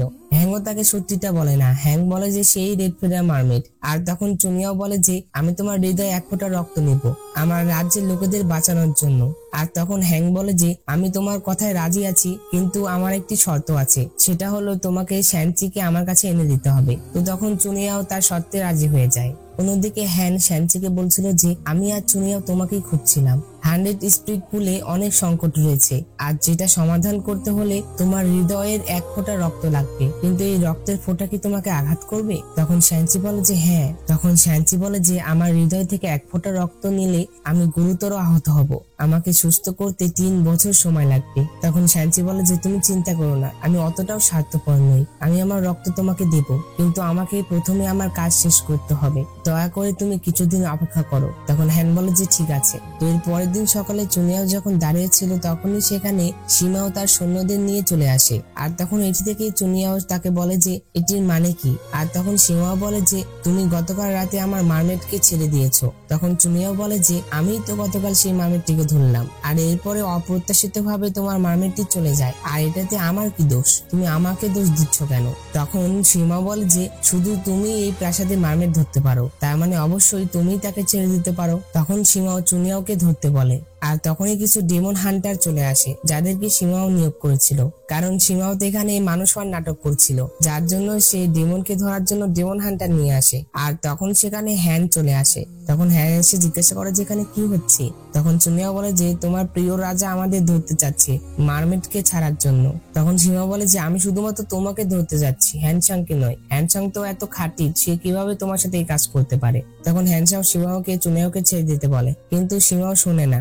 এরপর তাদের মধ্যে ফাইট শুরু হয়ে যায়, তো তারা ফাইট করে চুনিয়াওকে হারাতে পারে না। তো সীমা যখন হ্যানকে নিতে যায় তখন চুনিয়াও তাকে সেখান থেকে দূরে ঠেলে দেয়, আর যেটাতে সীমাও একটু আহত হয়। আর যেটা দেখে হ্যান তাড়াতাড়ি করে সীমাওয়ের কাছে যায়, আর চুনিয়াওকে বলে যে তারা তো সাধারণ মানুষ, তুমি কি তাদেরকে মেরে ফেলতে চাও নাকি, তুমি এভাবে তাকে আঘাত করছো কেন। আর তখন হ্যান সীমাওয়ের অনেক যত্ন নিতে থাকে, যেটি দেখে চুনিয়াওয়ের অনেক খারাপ লাগে। তো তারা যখন কথা বলছিল তখনই হ্যান অনেক অসুস্থ ফিল করে, আর তখন সে অজ্ঞান হয়ে যায়। আর এরপর তাকে বৌদ্ধ দিয়ে দেখানো হয়, আর তখন বৌদ্ধ বলে যে তার নাড়িতেও শান্ত আছে, কিন্তু তার আসলে কি অসুখ হয়েছে সেটা আমি বুঝতে পারছি না, আমি তার চিকিৎসা করতে পারবো না। আর তখন এই কথা শুনে সীমাও অনেক রেগে যায়। আসলে এটি হ্যানের উপরে কালো জাদুর প্রভাব ছিল। একদিন 100 স্পিড পুলে কিছু অশুভ শক্তি হ্যানকে আঘাত করেছিল, যেটার থেকে তার এই রোগটি হয়েছে।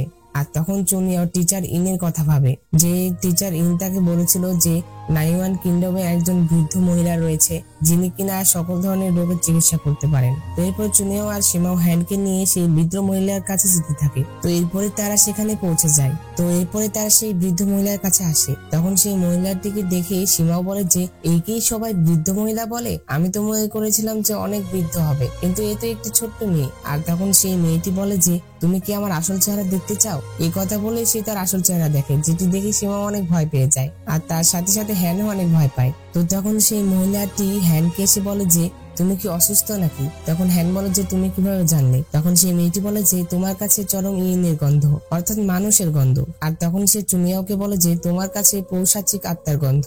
এরপরে সে সীমাওয়ের কাছে এসে বলে যে তোমার কাছে শয়তানের গন্ধ। এই কথা শুনে হ্যান বলে যে কি শয়তানের গন্ধ? তখন সে মহিলাটি টেকনিক করে বলে যে আসলে পৃথিবীর সব রাজাই শয়তান। মানে সে তাদেরকে বুঝতে দিল না, তার মানে এই মহিলাটি সীমায়ের বিষয়ে সকল কথা জানে। এরপরে চুনিয়াও সেই মহিলাটিকে বলে যে যেহেতু আপনি এত শক্তিশালী তাহলে তো আপনি তার চিকিৎসা করতেই পারেন। তো তখন সেই মহিলাটি হ্যানকে অজ্ঞান করে দেয়। আর তারপরে সে হ্যানের রোগ নির্ণয় করে বলে যে চুনিয়াও হ্যানের সারমর্ম চুষছে, আর যেটাতে সে হ্যানকে অনেক দুর্বল করে দিচ্ছে। আর তখন চুনিয়া বলে যে তাহলে এটা সমাধান কি? আর তখন সেই মহিলাটি একটি পোকার উদাহরণ দিয়ে বলে যে এই পোকাটি দুইটি একসাথে থাকলে তারা একে অন্যকে বিষাক্ত করে, আর এটিকে সমাধান করার উপায় হলো যে তাদেরকে আলাদা করে দেওয়া, অর্থাৎ চুনিয়াও আর হ্যানকে আলাদা হতে হবে। তখন সেই মহিলাটি তাকে বলে যে আমি হ্যানের শক্তি বাড়ানোর জন্য কিছু ওষুধ দিতে পারি, তবে সেটার জন্য কিছু লাগবে। তখন চুনিয়া বলে যে কি লাগবে? তখন সেই মহিলাটি বলে যে তোমার কিছু শক্তি নিব আমি। তখন এটাতে চুনিয়াও রাজি হয়ে যায়। তখন সেই মহিলাটি হ্যানের জন্য ওষুধ আনতে চলে যায়, আর তখন সীমাও তার সাথে যায়। সীমাও এসে সেই মহিলাটির সাথে কথা বলে। তখন সেই মহিলাটি বলে যে তুমি আমার কাছে কি চাও? তখন সীমা বলে যে তুমি আমাকে সেই রাক্ষস রাজাকে অর্থাৎ চুনিয়াওকে মারার জন্য সাহায্য করো। আর তখন মহিলাটি বলে যে তুমি এর বিনিময়ে আমাকে কি দিবে? তখন সেই মহিলাটি বলে যে হ্যানের মানসিক শক্তি আর চুনিয়াওয়ের মানসিক শক্তি একে অপরকে গ্রাস করে, আমি তাকে ধীরে ধীরে বিষ দিয়ে তার আত্মাকে গ্রাস করতে পারি। তখন সীমা বলে যে তাহলে এটা একটা ডিল থাকলো। তো এরপরে আমরা দেখতে পাই যে হ্যান আর চুনিয়াও বাজারে এসেছিল ঘুরতে। তখন সেখানে হ্যান একটি হেয়ারপিন পছন্দ করে, যেটা চুনিয়াও তাকে নিয়ে দেয় না, যেটাতে সে রেগে সেখান থেকে চলে যায়। কিন্তু এরপরে চুনিয়াও সেটি কিনে নেয়। এরপরে তারা প্রাসাদে ফিরে আসে। ওই দিনই মিড অটম ফেস্টিভ্যাল ছিল, যেটাতে সীমা ও হ্যানের জন্য অনেক আয়োজন করে। হ্যান যখন একা দাঁড়িয়েছিল তখন সেখানে সীমাও একটি লাইট নিয়ে চলে আসে। সেই লাইটটি চাঁদের মতো দেখতে ছিল। সেই তখন সেটি হ্যানকে দেয়, আর তখন হ্যান এটি দেখে অনেক খুশি হয়। এরপর সীমা হ্যানকে নিয়ে একটি জায়গায় চলে আসে, আর তখন সেখানে চুনিয়াও এসেছিল। আসলে চুনিয়াও হ্যানকে সেই হেয়ারপিনটি দেওয়ার জন্য এসেছিল। তো সীমাও হ্যানকে তার পুরো শহরটি দেখাতে থাকে। আর এরপরে সে হ্যানকে প্রপোজ করে। সে তাকে প্রপোজ করার সাথে সাথে কিস করে, আর যেটি চুনিয়াও দেখে ফেলেছিল সে সেটি দেখে সেখান থেকে চলে যায়। আর তখন হ্যান তাকে বলে যে তুমি এটা কিভাবে করতে পারো? তখন হ্যানও সেখান থেকে চলে আসে। অন্যদিকে আমরা শ্যানচিকে দেখতে পাই, সে তার মাস্টারের গোসলের জন্য প্রস্তুতি করছিল। আর তখন চ্যাং তাকে বলছিল যে সে যেন তার কাপড় খুলতে সাহায্য করে, আর এরপরে শ্যানচি তাকে তার কাপড় খুলতে সাহায্য করে। তখন চ্যাং শ্যানচিকে বলে যে তুমি সব সময় মারমেড দিয়ে বাঁচাও, এটি হয়তো বা সমজাতীয় আবেগ কিংবা অন্য কোনো আবেগ। তখন শ্যানচি বলে যে তুমি ভুল বুঝছো, সেটি আমার শুধুমাত্র সহানুভূতিতা ছিল, আমার মনে তো সর্বদা একটি ব্যক্তি আছে। আর তখনই চ্যাং তাকে জিজ্ঞাসা করে যে কে সে? তখনই চ্যাং শ্যানচিকে বলে যে তুমি যাকে পছন্দ করো সেটা কি আমি? তখন শ্যানচিও আর তার কথা লুকিয়ে রাখতে পারে না, সেও বলে যে হ্যাঁ। তো এরপরে তারা কিস করে। এরপরে চ্যাং সীমাওয়ের বোনের সাথে দেখা করে, আর আমরা দেখতে পাই যে সীমাওয়ের বোনও জেনে গিয়েছিল যে হ্যান চ্যাং এর বোন ছিল। তখন চ্যাং তার কাছে ক্ষমা চাই তাকে এটি না বলার জন্য। তখন সীমাওয়ের বোন বলে যে তুমি সবসময় আমাকে মিথ্যা বলছো, তুমি আমাকে কি মনে করো? আর তখন চ্যাং বলে যে আমার মনে তোমার জায়গা সবার থেকে উঁচু। আর তখন সীমাওয়ের বোন বলে যে তুমি তো জানোই যে আমি তোমাকে ভালোবাসি, আর আমার ভাইও হ্যানকে ভালোবাসে, সে তাকে বিয়ে করতে চায়। আর আমি আমার ভাইয়ের কাছে এটি বলতে চাই যে আমি তোমাকে বিয়ে করতে চাই, আর তুমিও এটাতে মানা করতে পারো না। আর তখন চ্যাংও এটাতে রাজি হয়ে যায়, কারণ সে চাইছিল না যে তার পরিকল্পনায় কোনো ব্যাঘাত ঘটুক। সে তার পরিকল্পনাকে বাঁচাতে রাজি হয়ে যায়। আর তখন চ্যাং সীমাওয়ের বোনকে বলে যে তুমি কি আমাদের মধ্যেকার মেন চুক্তি ভুলে গেছো নাকি? তুমি যদি সীমাওকে মারতে পারো তাহলেই তো তুমি মেন রানী হবে, আর আমি তোমাকে তো অবশ্যই বিয়ে করব। এরপরে আমরা দেখতে পাই যে সেই পার্টিটি চলছিল যেটি সীমাও রেখেছিল। তো চুনিয়াও তো হ্যানের সাথে কোনো কথাই বলছিল না, সে তাকে ইগনোর করা শুরু করে। তো সেই অনুষ্ঠানে সীমাওয়ের বোন সীমাওকে বলে দেয় যে তাকে যে মেয়েটি বিয়ে করতে এসেছিল এবং বিয়ে থেকে পালিয়েছিল সেটা হ্যান চ্যাং ছিল, অর্থাৎ হ্যান ছিল। এখানে সীমাওয়ের বোনের সাথে হ্যানের ভাইও সায় দেয়। তো তাদের সকল কথা শুনে সীমা বলে যে তাহলে ঠিক আছে, আমি হ্যানকে আবারও বিয়ে করব। আর তখন সীমা হ্যানের কাছে এসে বলে যে আমি তোমাকে বিয়ে করব, তুমি রাজি তো? আর তখন হ্যান মনে মনে ভাবে যে যদি আমি রাজাকে সবার সামনে প্রত্যাখ্যান করি তাহলে কি হবে। আর হ্যান যখন কিছু বলতেই যাবে তার আগেই তার ভাই বলে যে তার তরফ থেকে আমি মহারাজকে ধন্যবাদ জানাচ্ছি। তার মানে হ্যান রাজি হয়ে গিয়েছে, এটাই সে বুঝতে চাচ্ছিল। আর তখন হ্যান তার ভাইয়ের খাতিরে কিছুই বলে না। তো এর পাশাপাশি চ্যাং সীমাওয়ের কাছে সীমাওয়ের বোনকেও বিয়ে করার অধিকার চায়, আর তখন সীমাও তাকে সেই অধিকার দিয়ে দেয়। এটি দেখে শ্যানচির অনেক খারাপ লাগে। তো প্রাসাদ থেকে চুনিয়াও বের হয়ে আসার পরে হ্যান তার সাথে কথা বলে। চুনিয়াও হ্যানের উপরে অনেক রেগেছিল, কারণ সে সীমাওকে বিয়ে করতে চেয়েছে। তখন হ্যান তাকে অনেক বোঝানোর চেষ্টা করে, কিন্তু চুনিয়াও কোনো কথা শুনে না। তখন চুনিয়াও আরো বলে যে তুমি শুধুমাত্র আমার বোঝা যে আমাকে আটকে রেখেছে। আসলে চুনিয়াও তো তার উপর রেগেছিল, এটি একটি কারণ ছিল।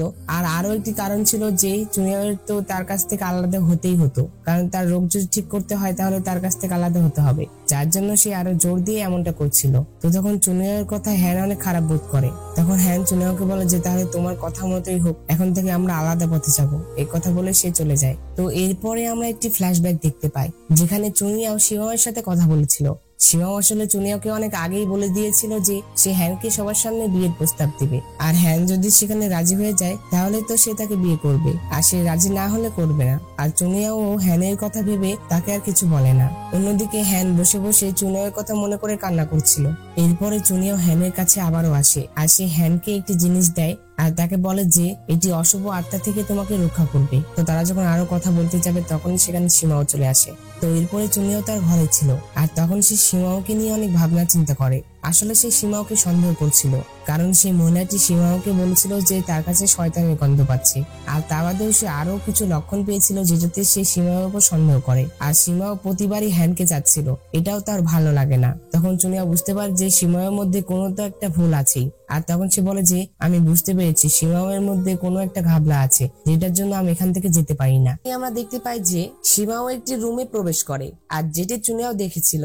এরপরে চুনিয়াও সেই রুমে চলে আসে, আর সে এসে সীমাওকে আর দেখতে পায় না। তখন চুনিয়াও অবাক হয়ে যায়। চুনিয়াও বলে যে আমি তো এই মাত্রই তাকে দেখলাম সেই রুমে ঢুকেছিল, তাহলে সে কোথায় গেল? তো চুনিয়াও যখন রুমটি ঘুরে ঘুরে দেখছিল তখনই সে সেখানে একটি আয়না দেখতে পায়। চুনিয়াও যখনই সেই আয়নাটির কাছে যায় তখনই সে সেই আয়নার ভিতরে চলে যায়, আর সেই আয়নার ভিতর দিয়ে আরো একটি রুমে চলে আসে। আর তখন চুনিয়াও সেখানে সীমাওয়ের ভাইকে দেখতে পায়, যে কিনা মারা গিয়েছিল। আর তখন চুনিয়াও এটি দেখে বুঝতে পারে যে সীমাও আসলে আসল রাজা ছিল না। চুনিয়াও যখন সেখানে ছিল তখনই সেখানে সীমাও চলে আসে। সীমা বলে যে তুমি কি আমাকে খুঁজছো? তখন চুনিয়াও বলে যে তুমি তাহলে রাজাও নাও মানুষও নাও, তুমি একজন শয়তান। এরপরে চুনিয়াও সীমাওয়ের উপরে আক্রমণ করে দেয়, কিন্তু চুনিয়াও সীমাওয়ের সাথে পারে না। আসলে চুনিয়াও যখন সেই মহিলা চিকিৎসকের কাছে গিয়েছিল, ওই যে সীমাও তার সাথে ডিল করেছিল, তখন সেই মহিলাটি চুনিয়াওয়ের আধ্যাত্মিক শক্তির মধ্যে বিষ দিয়ে দিয়েছিল। এখন চুনিয়াও যত বেশি শক্তি ইউজ করবে তত বেশি বিষাক্ত হবে। তো এরপরে সীমাও চুনিয়াওকে এই রুমে বন্দি করে সেখান থেকে চলে যায়। আর চুনিয়াও চাইলেও এই রুম থেকে বের হতে পারবে না, কারণ তার অত শক্তি এখন ছিল না।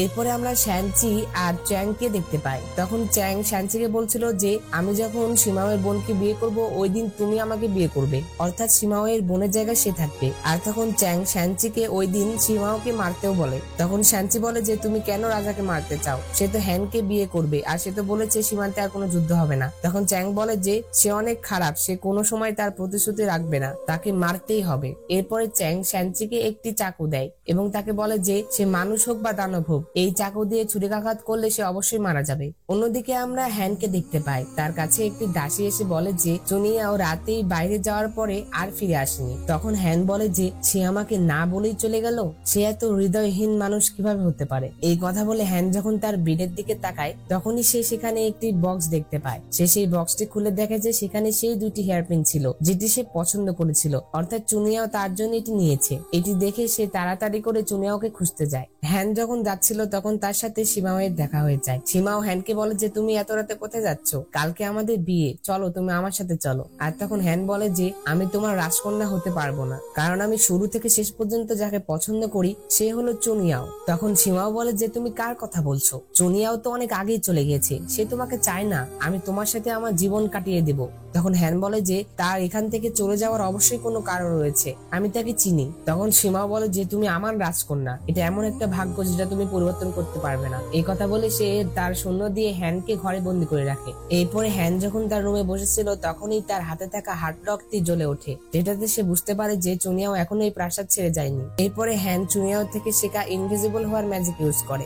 হার্ডলক তাকে সেই রুমের কাছে নিয়ে চলে আসে যেখানে চুনিয়াও ছিল। তখন হ্যান রুমের ভিতরে চলে আসে, ভিতরে এসে সে কাউকেও দেখতে পায় না। আর কিছুক্ষণ পর সেখানে আমরা চুনিয়াওকে দেখতে পাই, যাকে কিনা হ্যান দেখতে পাচ্ছিল না, কারণ চুনিয়াও ওই রুমেই ছিল কিন্তু সে অন্য জগতে ছিল আর হ্যান অন্য জগতে ছিল। তখন চুনিয়াও হ্যানের সামনে যায় আর তখন হ্যান চুনিয়াওয়ের ভিতর দিয়ে চলে যায়। তারা দুজন একই রুমে ছিল কিন্তু একে অন্যকে দেখতে পাচ্ছিল না। তখন হ্যান অনেক কষ্ট পায়, সে সেখানে কান্না করে আর চুনিয়াওকে মনে করে। তো তখন চুনিয়াও একটি বুদ্ধি বের করে, সে গিয়ে সেই আয়নাটি লড়ায় যেটাতে হ্যান যেন বুঝতে পারে। আর তখন হ্যান সেটা বুঝতে পারে, হ্যান এসে দেখে যে আয়নাতে কোনো সমস্যা রয়েছে। হ্যান যখন সেই আয়নার কাছে যায় তখন সেও সেই আয়নার ভিতরে ঢুকে যায় আর তখন সে চুনিয়াওয়ের কাছে চলে আসে। চুনিয়াওকে দেখে হ্যান বলে যে তোমার কি হয়েছে? তখন চুনিয়াও হ্যানকে বলে যে আমার ভিতরে বিষ প্রবেশ করানো হয়েছে আর সীমাও কোনো মানুষ নয়, সে একজন শয়তান। এই কথা বলার সাথে সাথে সীমাও সেখানে চলে আসে, সে এসে চুনিয়াওয়ের গলা টিপে ধরে। তখন সীমাও হ্যানকে বলে যে আমি এত বড় প্ল্যান করেছি যেটাতে আমি চুনিয়াওকেও বোকা বানিয়েছি, কিন্তু আমি এখন পর্যন্ত তোমাকে বোকা বানাতে পারলাম না, তুমি এখনো এত স্মার্ট। তখন হ্যান বলে যে তুমি কে? তখন চুনিয়াও বলে যে সে সেই অশুভ শক্তি যে বাইশানের সাহায্যে রাক্ষসদের অতল থেকে পালিয়ে এসেছে। তখন সীমাও চুনিয়াওকে মারতে চায়, যেটাতে হ্যান তাকে বাধা দেয়, তাকে বলে যে সীমাও যদি চুনিয়াওকে ছেড়ে দেয় তাহলে হ্যান তাকে বিয়ে করবে। আর তখন এটাতে সীমাও রাজি হয়ে যায়। এরপরে সীমাও হ্যানকে নিয়ে সেখান থেকে চলে যায়। আমরা জানতে পারি যে সেই মহিলাটি চুনিয়াও এর আধ্যাত্মিক শক্তি সিল করে দিয়েছিল। আমরা জানি যে চুনিয়াও আর হ্যানের আত্মা একে অপরকে গ্রাস করে, আর হ্যানের যদি সেই অশুভ শক্তি কেটে যায় তাহলে চুনিয়াও এর সিলও উঠে যাবে। এরপরে তাদের বিয়ের দিন চলে আসে, হ্যানকে খুব সুন্দর করে সাজানো হয়। তখন সেখানে চ্যাং আর শ্যানচিও চলে আসে বিয়ের সাজে। কিছুক্ষণ পরে চ্যাং আর শ্যানচি সীমাওয়ের উপরে আক্রমণ করে দেয়। এরপরে শ্যান আর চ্যানচির সাথে সীমাওয়ের ফাইট হতে থাকে। তো আমরা দেখতে পাই যে শ্যানচি আর চ্যাং সীমাওয়ের সাথে ফাইট করে পেরে ওঠে না। আর তখন সীমা বলে যে তোমরা আমার বিয়ে নষ্ট করার সাহস কিভাবে পেলে? এই কথা বলে সে যখনই পিছনে ঘুরে তখনই হ্যান তার বুকে চাকু মেরে দেয়। তখন এটি দেখে সীমাও হ্যানকে বলে যে তুমি এখানে কিভাবে এলে? তুমি আমাকে কিভাবে চাকু মারলে? তুমি আমার সাথে এমন আচরণ করলে কেন? এই কথা বলে সীমাও অনেক রেগে যায় আর সে অনেক জোরে চিল্লাতে থাকে। তখন সীমা সকল অশুভ শক্তি সংরক্ষণ করতে থাকে আর সীমা চুনিয়াওকে বলে যে আজ আমরা সবাই একসাথেই মারা যাবো।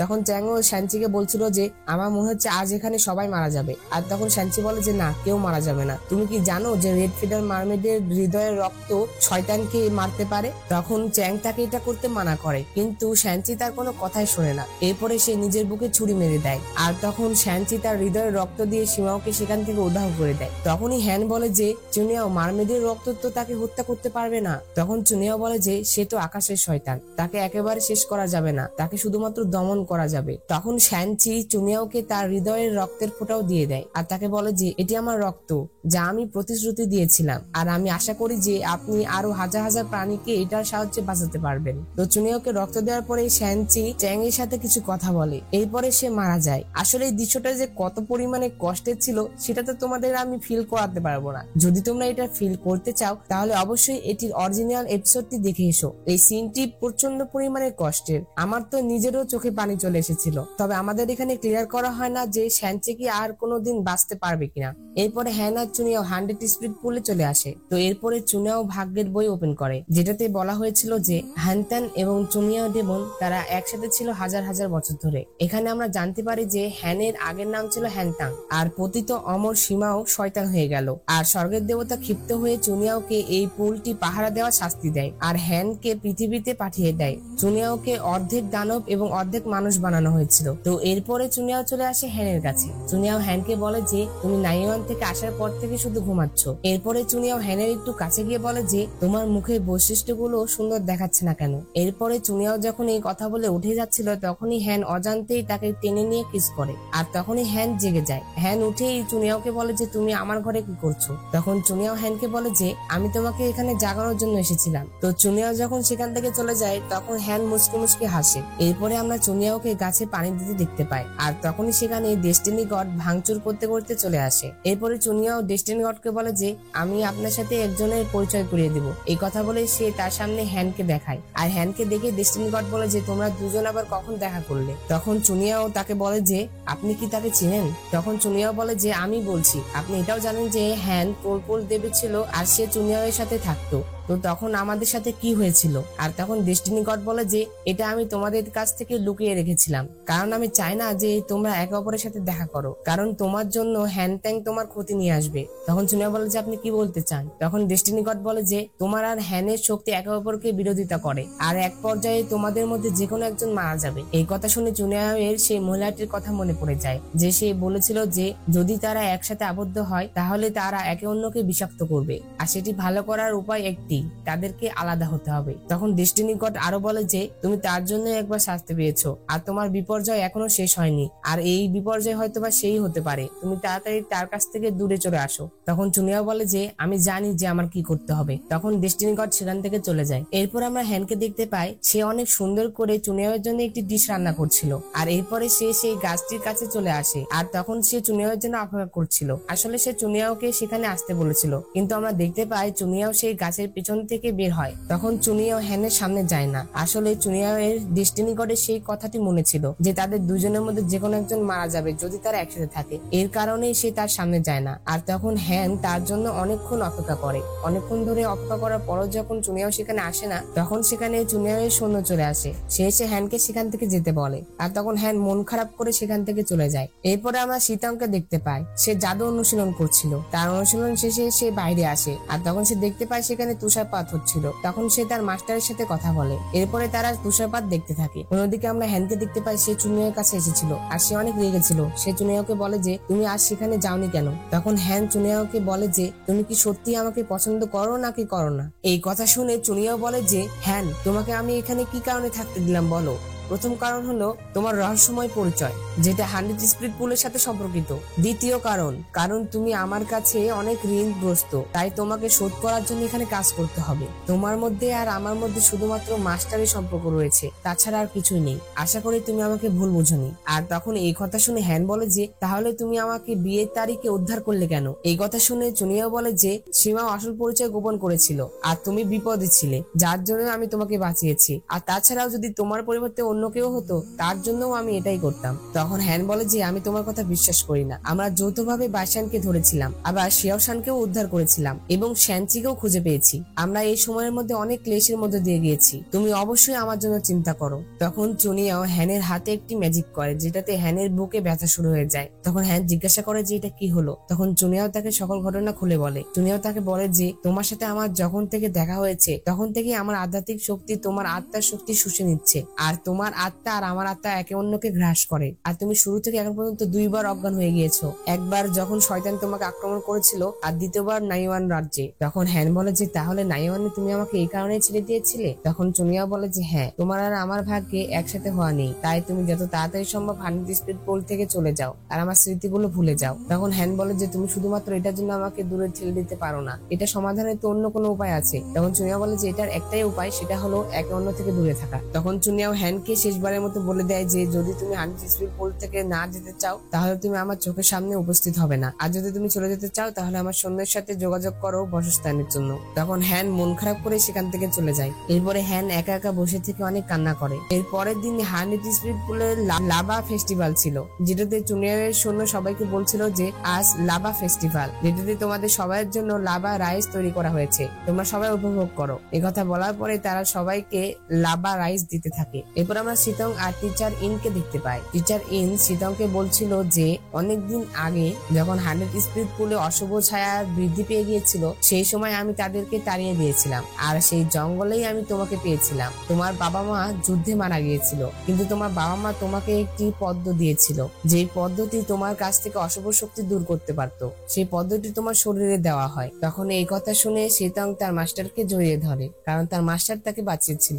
এরপরে আমরা হ্যানকে দেখতে পাই, সে জঙ্গলে এসেছিল। সে সেখানে এসে চুনিয়াওয়ের কথাগুলো ভাবছিল আর তার কথাগুলো ভেবে সে অনেক রেগে যায়। এরপরে সে গাছের উপরে তার রাগ প্রকাশ করে আর তার শক্তি ইউজ করাতে সেখানে একটি মহিলা পড়ে যায়। তখন একটি হ্যান্ড দেখে সে সেই মেয়েটিকে টিচার ইনের কাছে আনে। তখন সে মহিলাটিকে দেখে টিচার ইন বলে যে সে শুধুমাত্র অভ্যন্তরীণ আঘাতে নয় বরং গভীর আঘাতে রয়েছে। এরপরে সেই মেয়েটি জেগে যায়। তখন সেই মেয়েটি তাকে বলে যে তোমরা কে? আর তখন টিচার ইন বলে যে এ আমার শিষ্য শীতং, আর যে ব্যক্তি তোমাকে বাঁচিয়ে এখানে এনেছে তার নাম হ্যান আর আমার নাম ওইন। এই কথা শোনার সাথে সাথে মহিলাটি তাকে বলে যে আপনি তাহলে সেই ওইন, আপনি প্লিজ আমাকে হেল্প করুন। তখন মেয়েটি বলে যে আমার নাম ইউজি। তখন মহিলাটি তার গল্প বলতে থাকে। সে বলে যে সে মরুভূমিতে থাকতো আর তার একটি ছেলের সাথে দেখা হয়েছিল যাকে সে ভালোবেসে ফেলেছিল, কিন্তু সে একটি কাফেলার রাক্ষস শিকারী ছিল আর সে একদিন পানিতে বিষ মিশিয়ে তার চেহারা নষ্ট করে দেয়। আর আমি শুনেছিলাম যে 100 স্পিড পুলে মিস্টার ওইন নামে একজন চমৎকার চিকিৎসক রয়েছেন, তাই প্লিজ আমাকে সাহায্য করার জন্য অনুরোধ করছি। তখন টিচার ইনও রাজি হয়ে যায়। ইউজিকে এখানে রাখতে শীতং মানা করেছিল কিন্তু তার কথা শোনা হয় না, যেটাতে সে রেগে সেখান থেকে চলে যায়। এরপরে আমরা শীতংকে দেখতে পাই। সে জঙ্গলে এসেছিল আর তখন সেখানে সীমাও চলে আসে। সীমাও আসার সাথে সাথেই সে শীতংয়ের ভিতরে ঢুকে পড়ে। অন্যদিকে আমরা হ্যানকে দেখতে পাই। সে টিচার ইনকে প্রশ্ন করছিল। সে তাকে বলছিল যে একজন আপনাকে দেখতে চায় না, সে আপনাকে ঠেলে বের করে দেওয়ার জন্য সবকিছু করে, তখন আপনি কি করবেন? তখন টিচার ইন বলে যে এটা অবশ্য সমাধান করা কঠিন, কিন্তু যদি তুমি প্রেম করতে ইচ্ছুক হও তাহলে প্রেমিকের জন্য যাও। এই কথা শোনার পরে হ্যান বলে যে আমি পেয়েছি। এই কথা বলে সে সেখান থেকে চলে যায়। আমরা হ্যানকে দেখতে পাই। সে চুনিয়াওয়ের কাছে এসেছিল কথা বলার জন্য, কারণ টিচার ইন বলেছিল যে যদি তুমি প্রেম করতে ইচ্ছুক হও তাহলে প্রেমিকের কাছে যাও। এই কথা শোনার পরে সে চুনিয়াওয়ের কাছে এসেছিল, কিন্তু চুনিয়াও তার সাথে কথা বলে না। এরপরে হ্যান একটি মেডিসিন তৈরি করছিল, তখন সেটি শীতং দেখে ফেলে। আর হ্যান যখন সেখানে থাকা একটি ঘরের ভিতরে প্রবেশ করে তখন শীতং ম্যাজিক করে সেই ঘরের দরজাটি বন্ধ করে দেয়। এরপরে হ্যান সেখান থেকে বের হওয়ার জন্য অনেক চেষ্টা করে কিন্তু সে পারে না। সে সেই রুমে বন্দী হয়েছিল। সকাল থেকে সন্ধ্যা হয়ে যায়, তাকে বাঁচাতে কেউ আসে না। আর এরপরে সে ঠিক করে যে চুনিয়াওকে ডাকতে হবে। তখন হ্যান বলে যে আর কোনো উপায় নেই। এই কথা তখন সেখানে চুনিয়াও চলে আসে। তখন চুনিয়াও হ্যানের কাছে এসে জিজ্ঞাসা করে যে কি হয়েছে। তখন হ্যান চুনিয়াওকে বলে যে দরজাটি কেউ বাইরে থেকে ম্যাজিক করে বন্ধ করে দিয়েছিল, আমি অনেক চেষ্টা করেছি খোলার কিন্তু পারিনি। এরপরে চুনিয়াও হ্যানের আঘাতটি ঠিক করে দেয়। আর চুনিয়াওকে এত চিন্তা করতে দেখে হ্যান তাকে বলে যে তুমি তো আমাকে বলেছিলে যে তুমি আমাকে পছন্দ করো না। তখন চুনিয়াও বলে যে তুমি কি অন্য কথা বলতে পারো না? এরপরে হ্যান চুনিয়াওকে বলে যে তুমি সবসময় আমার কাছ থেকে লুকিয়ে থাকো, কিন্তু আজ আমি আমার মন থেকে বলতে চাই, কারণ আমি জানি না যে তোমার সাথে আমার আবার কবে দেখা হবে। টিচার ইন বলেছিলেন যে যদি তুমি প্রেম করতে ইচ্ছুক হও তাহলে তুমি প্রেমিকের কাছে যাও, আর আমি তোমাকে ভালোবাসি আর আমি এটা সিদ্ধান্ত নিয়েছি যে আমি তোমার কাছেই থাকবো। তুমি আমাকে পছন্দ করো বা না করো, কিন্তু আমি তোমাকে পছন্দ করব। আমি 100 স্পিড পুল ছেড়ে কোথাও যাব না। আমি কতদিন বাঁচবো জানি না, যদি সেটা 1 বছর হয় বা 1 মাস হয় বা 1 দিন বা 1 ঘন্টা বা 1 মিনিট হয়, তবুও আমি তোমার সাথে চিরকাল থাকতে চাই। তখন চুনিয়া বলে যে তোমার এখনো জীবনের অনেক পথ বাকি আছে। তখন হ্যান বলে যে আমি জানি যে তুমি কি মনে করো, আর তুমিও জানো যে আমি কি মনে করি। আমি এমন একজন প্রেমিককে বেছে নিতে চাই যে আমাকে ভালোবাসে। তখন চুনিয়া বলে যে তুমি অনুশোচনা করবে। তখন হ্যান বলে যে আমি লোভী মানুষ নই, তুমি কি আমাকে তোমার সাথে থাকার সুযোগ দিতে পারবে? মাত্র অর্ধ শতাব্দী। হ্যান আসলে এগুলো কথা অনেক আবেগ দিয়ে বলছিল, যেটাতে চুনিয়াও হ্যানকে তার সাথে রাখতে রাজি হয়ে যায়। এরপরে চুনিয়াও হ্যানকে সেখান থেকে নিয়ে আসে। এরপরে চুনিয়াও আর হ্যানের সম্পর্ক আবারও ভালো হয়ে যায়, তারা আবারও আগের মতো হয়ে যায়।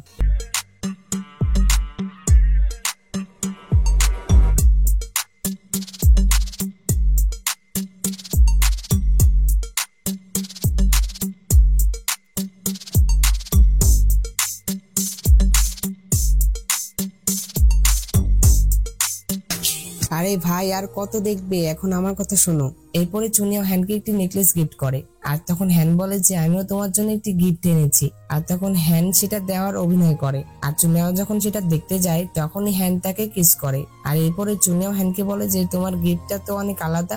আর চুনিয়াও হ্যানকে এটাও বলে যে সে যতক্ষণ তার আত্মার শক্তিকে নিয়ন্ত্রণ করতে পারবে ততক্ষণ চুনিয়াও এর আত্মা তার আত্মাকে গ্রাস করবে না। এরপরে তারা দুজন একসাথে অনেক সময় কাটায়। এরপরে হ্যান এটাও জানতে পারে যে সে যেই দিন চুনিয়াও এর জন্য খাবার নিয়ে গেছিল ওই দিন সেখানে চুনিয়াও এসেছিল। এটি জানতে পেরে সে অনেক খুশি হয়। আর এরপরে তারা দুজন ঠিক করে যে তারা চিরকাল একসাথে থাকবে। অন্যদিকে আমরা সীমাওকে দেখতে পাই, সে সেই পুলের কাছে এসেছিল যেখানে অশুভ আত্মাদের ধরে রাখা হতো। সে সেখানে এসে বলে যে শীতঙ্গের কাছে 5 রঙের ম্যাজিক পদ্ম রয়েছে, আমি সেটা কখনো চুনিয়াওকে পেতে দিব না, আর কুল্লুর মেয়ের কখনোই ঠিক হতে দিব না। এই কথা বলে সে ম্যাজিক প্রয়োগ করতে থাকে, কিন্তু সে বেশিক্ষণ পারে না, কারণ তার বুকে ব্যথা হচ্ছিল। আসলে শ্যানচি তাকে আঘাত করার কারণে এটা হচ্ছিল।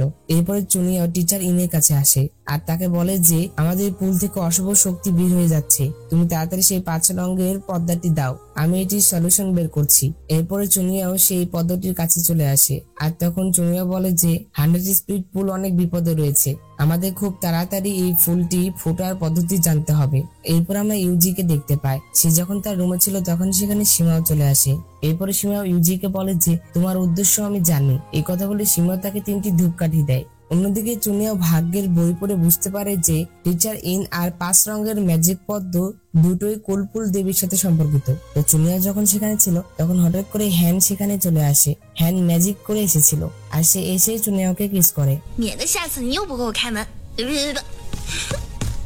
অন্যদিকে আমরা ইউজিকে দেখতে পাই, সে সেখানে সেই ধূপটি জ্বালিয়ে দিয়েছিল। এরপরে সেখানে টিচার ইন আসলে সে সেই ধূপটির গন্ধ টিচার ইনকে নিতে বলে, আর তখন টিচার ইন সেই গন্ধ নিলে সে মাতাল হয়ে যায়। তখন টিচার ইন তাকে বলে যে আমি তো তোমাকে বাঁচাতে চেয়েছিলাম, তুমি আমার সাথে এটা কেন করলে? তখন ইউজি বলে যে কারণ আমি আপনার প্রেমে পড়েছি। এরপরে সেখানে শীতং চলে আসে। শীতং ইউজিকে এটা করতে দেখে সে তার উপরে আক্রমণ করে দেয়। এরপরে ইউজি সেখান থেকে পালিয়ে যায়। তখন শীতং তার পিছু করে, এটা আবার হ্যান দেখে নেয়। শীতং ইউজির পিছু করতে করতে একটি জায়গায় চলে আসে আর সেখানে একটি খাদ ছিল। এরপরে ইউজি শীতং এর সাথে অনেক খারাপ খারাপ কথা বলে, যেটাতে শীতং অনেক রেগে যায় আর তার অশুভ শক্তি বলছিল তাকে মেরে ফেলতে, যেটাতে শীতং তার অশুভ শক্তি বের করে আর তখন সেই মেয়েটি পাহাড় থেকে নিচে পড়ে যায়। এটি হ্যানও দেখছিল। আসলে শীতং এটা নিজে থেকে করতে চায়নি, তার অজান্তে এটা হয়ে গেল, যেটাতে সে অনেক ভয় পেয়ে যায়। এরপরে চুনিয়াও তার সৈন্যদের পাঠায় ইউজিকে খোঁজার জন্য, আর তখন তারা ইউজিকে পেয়েও যায়, যে কিনা মারা গিয়েছিল।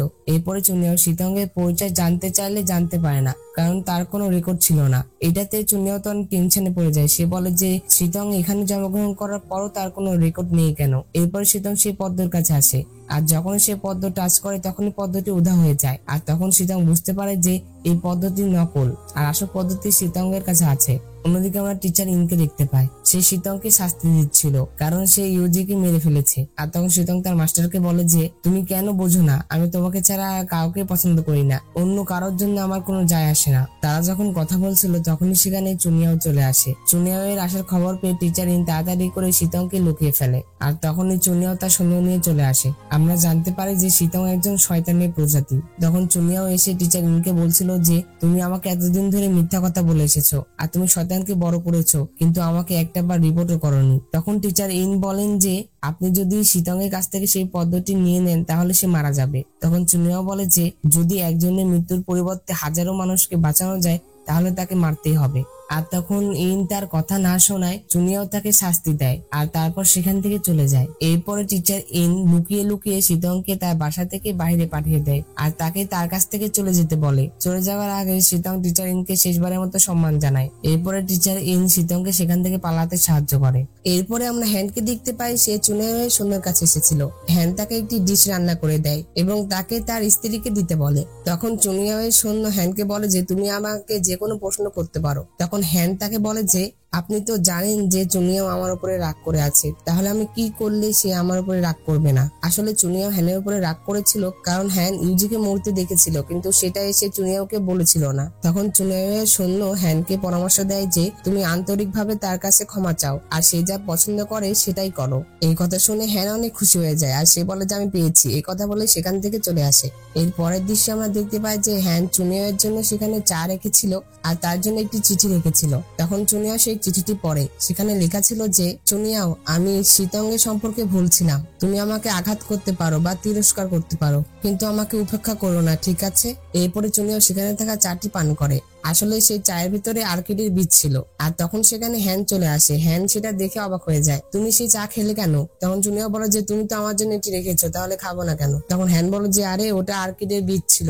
আর তখন চুনিয়াওয়ের মাথায় একটি ফুলের গাছ জন্ম নেয়। এই আর্কিডের বীজ নাকি 10,000 প্রজাপতি আকর্ষণ করে। এই কথা বলার সাথে সাথে সেখানে আমরা অনেকগুলো প্রজাপতি দেখতে পাই। এরপরে চুনিয়াও তার মাথায় থাকা গাছটি টবে লাগিয়ে দেয়। আর তখন হ্যান এসে চুনিয়ার কাছে আবারও ক্ষমা চায়। তখন হ্যান চুনিয়াকে বলে যে আমি কথা দিলাম এখন থেকে আমি তোমার সব কথা শুনবো, আর চিন্তা করা বন্ধ করো, কিন্তু আমারও একটি শর্ত রয়েছে। তখন হ্যান বলে যে আমার শর্ত হলো যে তুমি আমাকে ভালোভাবে ভালোবাসো। এই কথা বলে সে তাকে একটা কিস করে। তখন চুনিয়াও তাকে কিস করে।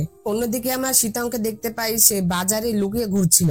সে অনেক ক্ষুধার্ত ছিল, যেটাতে সে একটি দোকানে যায় আর সেখান থেকে স্টাফ বান নিয়ে দৌড় মারে। আর তখন দোকানদাররা তার পিছু করে। এক পর্যায়ে তারা শীতংকে ধরে ফেলে। আর তারা যখন শীতংকে মারতে যাবে তখনই সেখানে সীমাও এসে তাদেরকে মেরে ফেলে। আর এরপরে সীমা শীতংকে নিয়ে একটি গুহার মধ্যে চলে আসে। এরপরে সীমাওকে দেখে শীতং বলে যে কে তুমি? তখন সীমা বলে যে আমরা তো একই জাতি। তখন শীতং বলে যে একদমই না, আমি তোমার মতো শয়তান না। তখন সীমাও বলে যে তুমি তো তোমার মাস্টারকে দেখছি অনেক বেশি বিশ্বাস করো, কিন্তু সে তো তোমাকে ব্যবহার করছে। তখন এ কথা শুনে শীতং এটা বিশ্বাস করতে চায় না। তখন সীমাও শীতংকে এটাও বলে দেয় যে উলুন মেয়র ঠিক করতে 3টা জিনিস লাগে, তার মধ্যে সে নিজে একটি, কারণ তার মধ্যেই সেই পদ্ম ফুলটি ছিল। এই কথা শুনে শীতং বিশ্বাস করে না, যেটাতে সীমাও তার মধ্যে থেকে সেই 5 রঙের ম্যাজিক পদ্ধতি বের করে। তখন শীতং সীমাওকে বলে যে এটি আমাকে এখনই ফিরিয়ে দাও, এটা আমার বাবা মার দেওয়ার শেষ গিফট। এই কথা শুনে সীমা বলে যে কি তোমার বাবা মার দেওয়া? এটা তো শুধুমাত্র ওয়েনের একটি মিথ্যা গল্প, সে তো শুধুমাত্র তোমাকে ব্যবহার করতে চায়। এই কথা বলে সে শীতংকে তার মাস্টারের কথা শোনায়। আর আমরা দেখতে পাই যে টিচার ইনের সাথে কুলপুল দেবীর একটি সম্পর্ক ছিল, তবে সেটা কি সম্পর্ক ছিল সেটা আমরা পরবর্তীতে জানতে পারবো। আর তখন টিচার ইন কুলপুল দেবীকে বলছিল যে আপনি সেই পদ্মটি আমাকে অর্পণ করেছিলেন, আর আপনি বলেছিলেন যে এই পদ্মটি অশুভ শক্তিকে দমন করবে, কিন্তু আপনি এটি কেন মানবিক করলেন? আর এই কারণে আমি শীতংকে সত্যটা বলতে পারছি না। এই কথা বলে টিচার ইন অনেক কান্না করতে থাকে। আর তখন সীমা শীতংকে বলে যে দেখো তোমার মাস্টার শুরু থেকেই তোমাকে মিথ্যা বলে আসছে। আর তখন শীতং এটা সহ্য করতে পারে না, যেটাতে সে সেখান থেকে দৌড়ে চলে আসে। আর এরপরে সীমাওকে দেখতে পায় সে অশুভ শক্তিদের বের করে দিচ্ছিল, যেটাতে সকল অশুভ শক্তি 100 স্পিড পুলে সকল লোকজনদের আহত করছিল। আর তখন সেখানে চুনিয়া চলে আসে। সে এসে সেখানে থাকা সকল অশুভ শক্তিকে টেনে নেয়। আর তখন তারা বুঝতে পারে যে এই সকল অশুভ শক্তি শীতংয়ের জন্যই বের হয়েছিল। এরপরে চুনিয়াও আর টিচার ইন মিলে শীতংকে ধরার একটি পরিকল্পনা করে। তখন আমরা শীতংকে দেখতে পাই সে বাজার দিয়ে হাঁটছিল। তখনই সে কিছু লোকের কাছে শুনতে পায় যে কাল নাকি টিচার ইনকে অনেক বড় একটি শাস্তি দেওয়া হবে, অর্থাৎ তাকে মেরে ফেলা হবে। যেটা শুনে শীতং তাকে বাঁচাতে চলে যায়। সবার সামনে টিচার ইনকে মারার আদেশ দেওয়া হয়েছিল, যেটাতে সবাই সেখানে ছিল। আর সেখানে শীতংও এসেছিল। তখন সবার সামনে তার মেরুদণ্ডের হাড় ভেঙে দেওয়া হয়। এরপরে যখন টিচার ইনকে মেরে ফেলা হবে তখনই শীতং তাকে বাধা দেয়। আর তখন শীতং সেখানে চলে আসে। তখন চুনিয়াও শীতংকে ধরে ফেলে। আর তখনই আমরা সেখানে টিচার ইনকে দেখতে পাই। আমরা দেখতে পাই সে একদম ঠিক ছিল। আসলে চুনিয়াও একটি প্ল্যান করেছিল, সে শুধুমাত্র তার ইমাজিন তৈরি করেছিল। আর শীতং যখন দেখতে পায় যে তার মাস্টার চুনিয়ার সাথে মিলে তাকে ধরার এই প্ল্যানটি করেছিল, এটি দেখে সে অনেক ভেঙে পড়ে। সে বলে যে আমি তো বোকা যে আপনাকে আমি বিশ্বাস করেছি। তো তারা যখন শীতংকে ধরে নিয়ে যাচ্ছিল তখনই সেখানে সীমাও চলে আসে। আর সীমাও এসে শীতংকে সেখান থেকে নিয়ে চলে যায়। আর এটি চুনিয়াও দেখে অনেক অবাক হয়েছিল। চুনিয়ার সৈন্য সেখানে এসেছিল যেখানে অশুভ আত্মারা বন্দী ছিল। সে সেখানে ম্যাজিক করে একটি জাল তৈরি করে, যেখান থেকে অশুভ আত্মারা বের হতে পারবে না। অন্যদিকে আমরা হ্যান আর চুনিয়াওকে দেখতে পাই। হ্যান চুনিয়াওকে জিজ্ঞাসা করছিল যে তুমি কি মনে করো শীতং কি টিচার ইনকে আঘাত করবে? তখন চুনিয়াও বলে যে সে তো এখন আস্তে আস্তে শয়তান হয়ে যাচ্ছে, হয়তোবা সে আঘাত করতেও পারে, তবে আমার মনে হয় আমি একটি ভুল করেছি। পূর্বে যে অশুভ শক্তি বের হয়েছিল সেটার কারণ শীতং নয়, সেটার কারণ সীমাও ছিল। তখন হ্যান বলে যে তার মানে সে 100 স্পিড পুলে লুকিয়েছিল। তখন চুনিয়া বলে যে হ্যাঁ। তাই আমরা টিচার ইনকে দেখতে পাই, যাকে কিনা শীতং আর সীমাও মিলে বন্দি করে রেখেছিল। আসলে সীমাও শীতংয়ের পাশাপাশি টিচার ইনকেও তুলে নিয়ে এসেছিল। তো তখনই সেখানে শীতং চলে আসে। শীতংকে দেখে টিচার ইন বলে যে শীতং তুমি শয়তানে পরিণত হয়ে গেলে। তখন শীতং হেসে বলে যে কিভাবে বলো তো? তখন শীতং এসে তার টিচারের গলা টিপে ধরে। তখন টিচার ইন বলে যে তুমি আমাকে মেরে ফেলো, যেহেতু তুমি আমাকে ঘৃণা করো। তখন শীতং বলে যে আমি তোমাকে মারবো না। এই কথা বলে সে তাকে ধারালো অস্ত্র দিয়ে আঘাত করে, যেটাতে টিচার ইন অনেক কষ্ট পাচ্ছিল। অন্যদিকে সীমাও সেখানে চলে আসে যেখানে অশুভ শক্তিদের বন্দী করা ছিল। সে এসে সেখানে থাকা চুনিয়াওয়ের সৈন্যের সেই ছিলটি ভেঙে ফেলে। আর তখন শীতংও চলে আসে। তখন শীতং সেখান থেকে শক্তি নিতে থাকে, যার কারণে অন্যদিকে আবহাওয়া অনেক খারাপ হয়ে যায়। যেটা দেখে চুনিয়াও বুঝতে পারে যে কেউ অশুভ শক্তি নিচ্ছে। এটা দেখে সে তাড়াতাড়ি করে পুলে চলে আসে। অন্যদিকে টিচার ইনও এটা বুঝতে পারে, যেটাতে সে তার সর্বোচ্চ শক্তি ব্যবহার করে তার বন্ধনটি খুলে। অন্যদিকে শীতং যখন শক্তি নিচ্ছিল তখন চুনিয়াও সেখানে আসে আর তাকে বাধা দেয়। চুনিয়াওকে দেখে শীতং বলে যে তুমি আমাকে আজ হারাতে পারবে না। এই কথা বলে সে ম্যাজিক করে হ্যানকে সেখান থেকে তার কাছে নিয়ে আসে। আর চুনিয়াকে বলে যে তুমি যদি বাড়াবাড়ি করো তাহলে আমি হ্যানকে মেরে ফেলবো। তো এক পর্যায়ে শীতং যখন হ্যানকে মারতেই যাবে তখন সেখানে টিচার ইন চলে আসে আর তাকে থামতে বলে। তখন টিচার ইন এসে শীতংকে বলে যে তুমি হ্যানকে ছেড়ে দাও। তখন শীতং বলে যে কি, হ্যানকে ছেড়ে দিব? তুমি কি জানো যে আমি যদি তাকে ছেড়ে দিই তাহলে আমি মারা যাব? শীতং টিচার ইনকে বলে যে আপনার জীবনে সকলের জীবনই নিষ্পাপ, শুধু আমি মরার জন্য জন্মেছি তাই না? তখন টিচার ইন বলে যে আমি তোমাকে ছোটকাল থেকে লালন পালন করেছি এবং আমি তোমার সাথে প্রতারিত করেছি, তুমি আমাকে মেরে ফেলো, হ্যানকে ছেড়ে দাও। তখন শীতং বলে যে আপনি কি মনে করেন আমি এখনো আপনাকে বিশ্বাস করি? আর তখনই টিচার ইন তার স্পিরিট বের করে আর শীতংকে বলে যে এটা আমার আসল শরীর, যদি তুমি এটা ভেঙে ফেলো তাহলে আমি ধ্বংস হয়ে যাব আর কখনোই আমার পুনর্জন্ম হবে না। তো তখন শীতং যখন সেটা নিতে যাবে তখনই চুনিয়া শীতং এর কাছ থেকে হ্যানকে নিয়ে নেয় এবং সে স্পিরিটও নিয়ে নেয় এবং সেটা টিচার ইনকে দিয়ে দেয়। এইটা দেখে শীতং অনেক কষ্ট পায় আর সে টিচার ইনকে আবার বলে যে আপনি আবারও আমাকে মিথ্যা বললেন। আসলে টিচার ইন এটা তো করতে চাইছিল না, এটা তো চুনিয়া করলো, কিন্তু শীতং তাকে ভুল বুঝলো। তখন শীতং বলে যে যেহেতু স্বর্গ বা পৃথিবী কেউ আমাকে ধরে রাখতে পারে না, আমি স্বর্গ এবং পৃথিবী উভয়কে ধ্বংস করব। এই কথা বলে সে তার সকল অশুভ শক্তি বের করতে থাকে, যেটাতে চুনিয়াওয়ের সৈন্যরা মারা যেতে থাকে। তখন চুনিয়াওয়ের সৈন্য চুনিয়াওয়ের কাছে একটি শিল্টার ওপেন করে আর তখন চুনিয়াও বলে যে শীতং তো দেখছি সম্পূর্ণ শয়তান হয়ে গেছে। তখন শীতং চুনিয়াওয়েদের উপরেও হামলা করে। তখন এটা দেখে চুনিয়াওয়ের ডেস্টিনি গডের দেওয়া একটি উপহারের কথা মনে পড়ে। ডেস্টিনি গড তাকে একটি যুদ্ধের গুটি কাঠি দিয়েছিল। আমি জানি না এই গুটি কাঠিটা কি, তবে এটি দিয়ে অশুভ শক্তিকে ধ্বংস করা যেত। ডেস্টিনি গড এটি চুনিয়াওকে দিয়ে বলে যে আমি একটি গুপ্তধন ঘর থেকে চুরি করেছি, যদি কুল্লু নানা সময় মতো না ঠিক করা হয় তাহলে তুমি এটা বুদ্ধর আলোর এরে খুলতে পারো। বুদ্ধর আলোর এরাতে প্রবেশ করলে সেই অশুভ শক্তিটি অদৃশ্য হয়ে যাবে।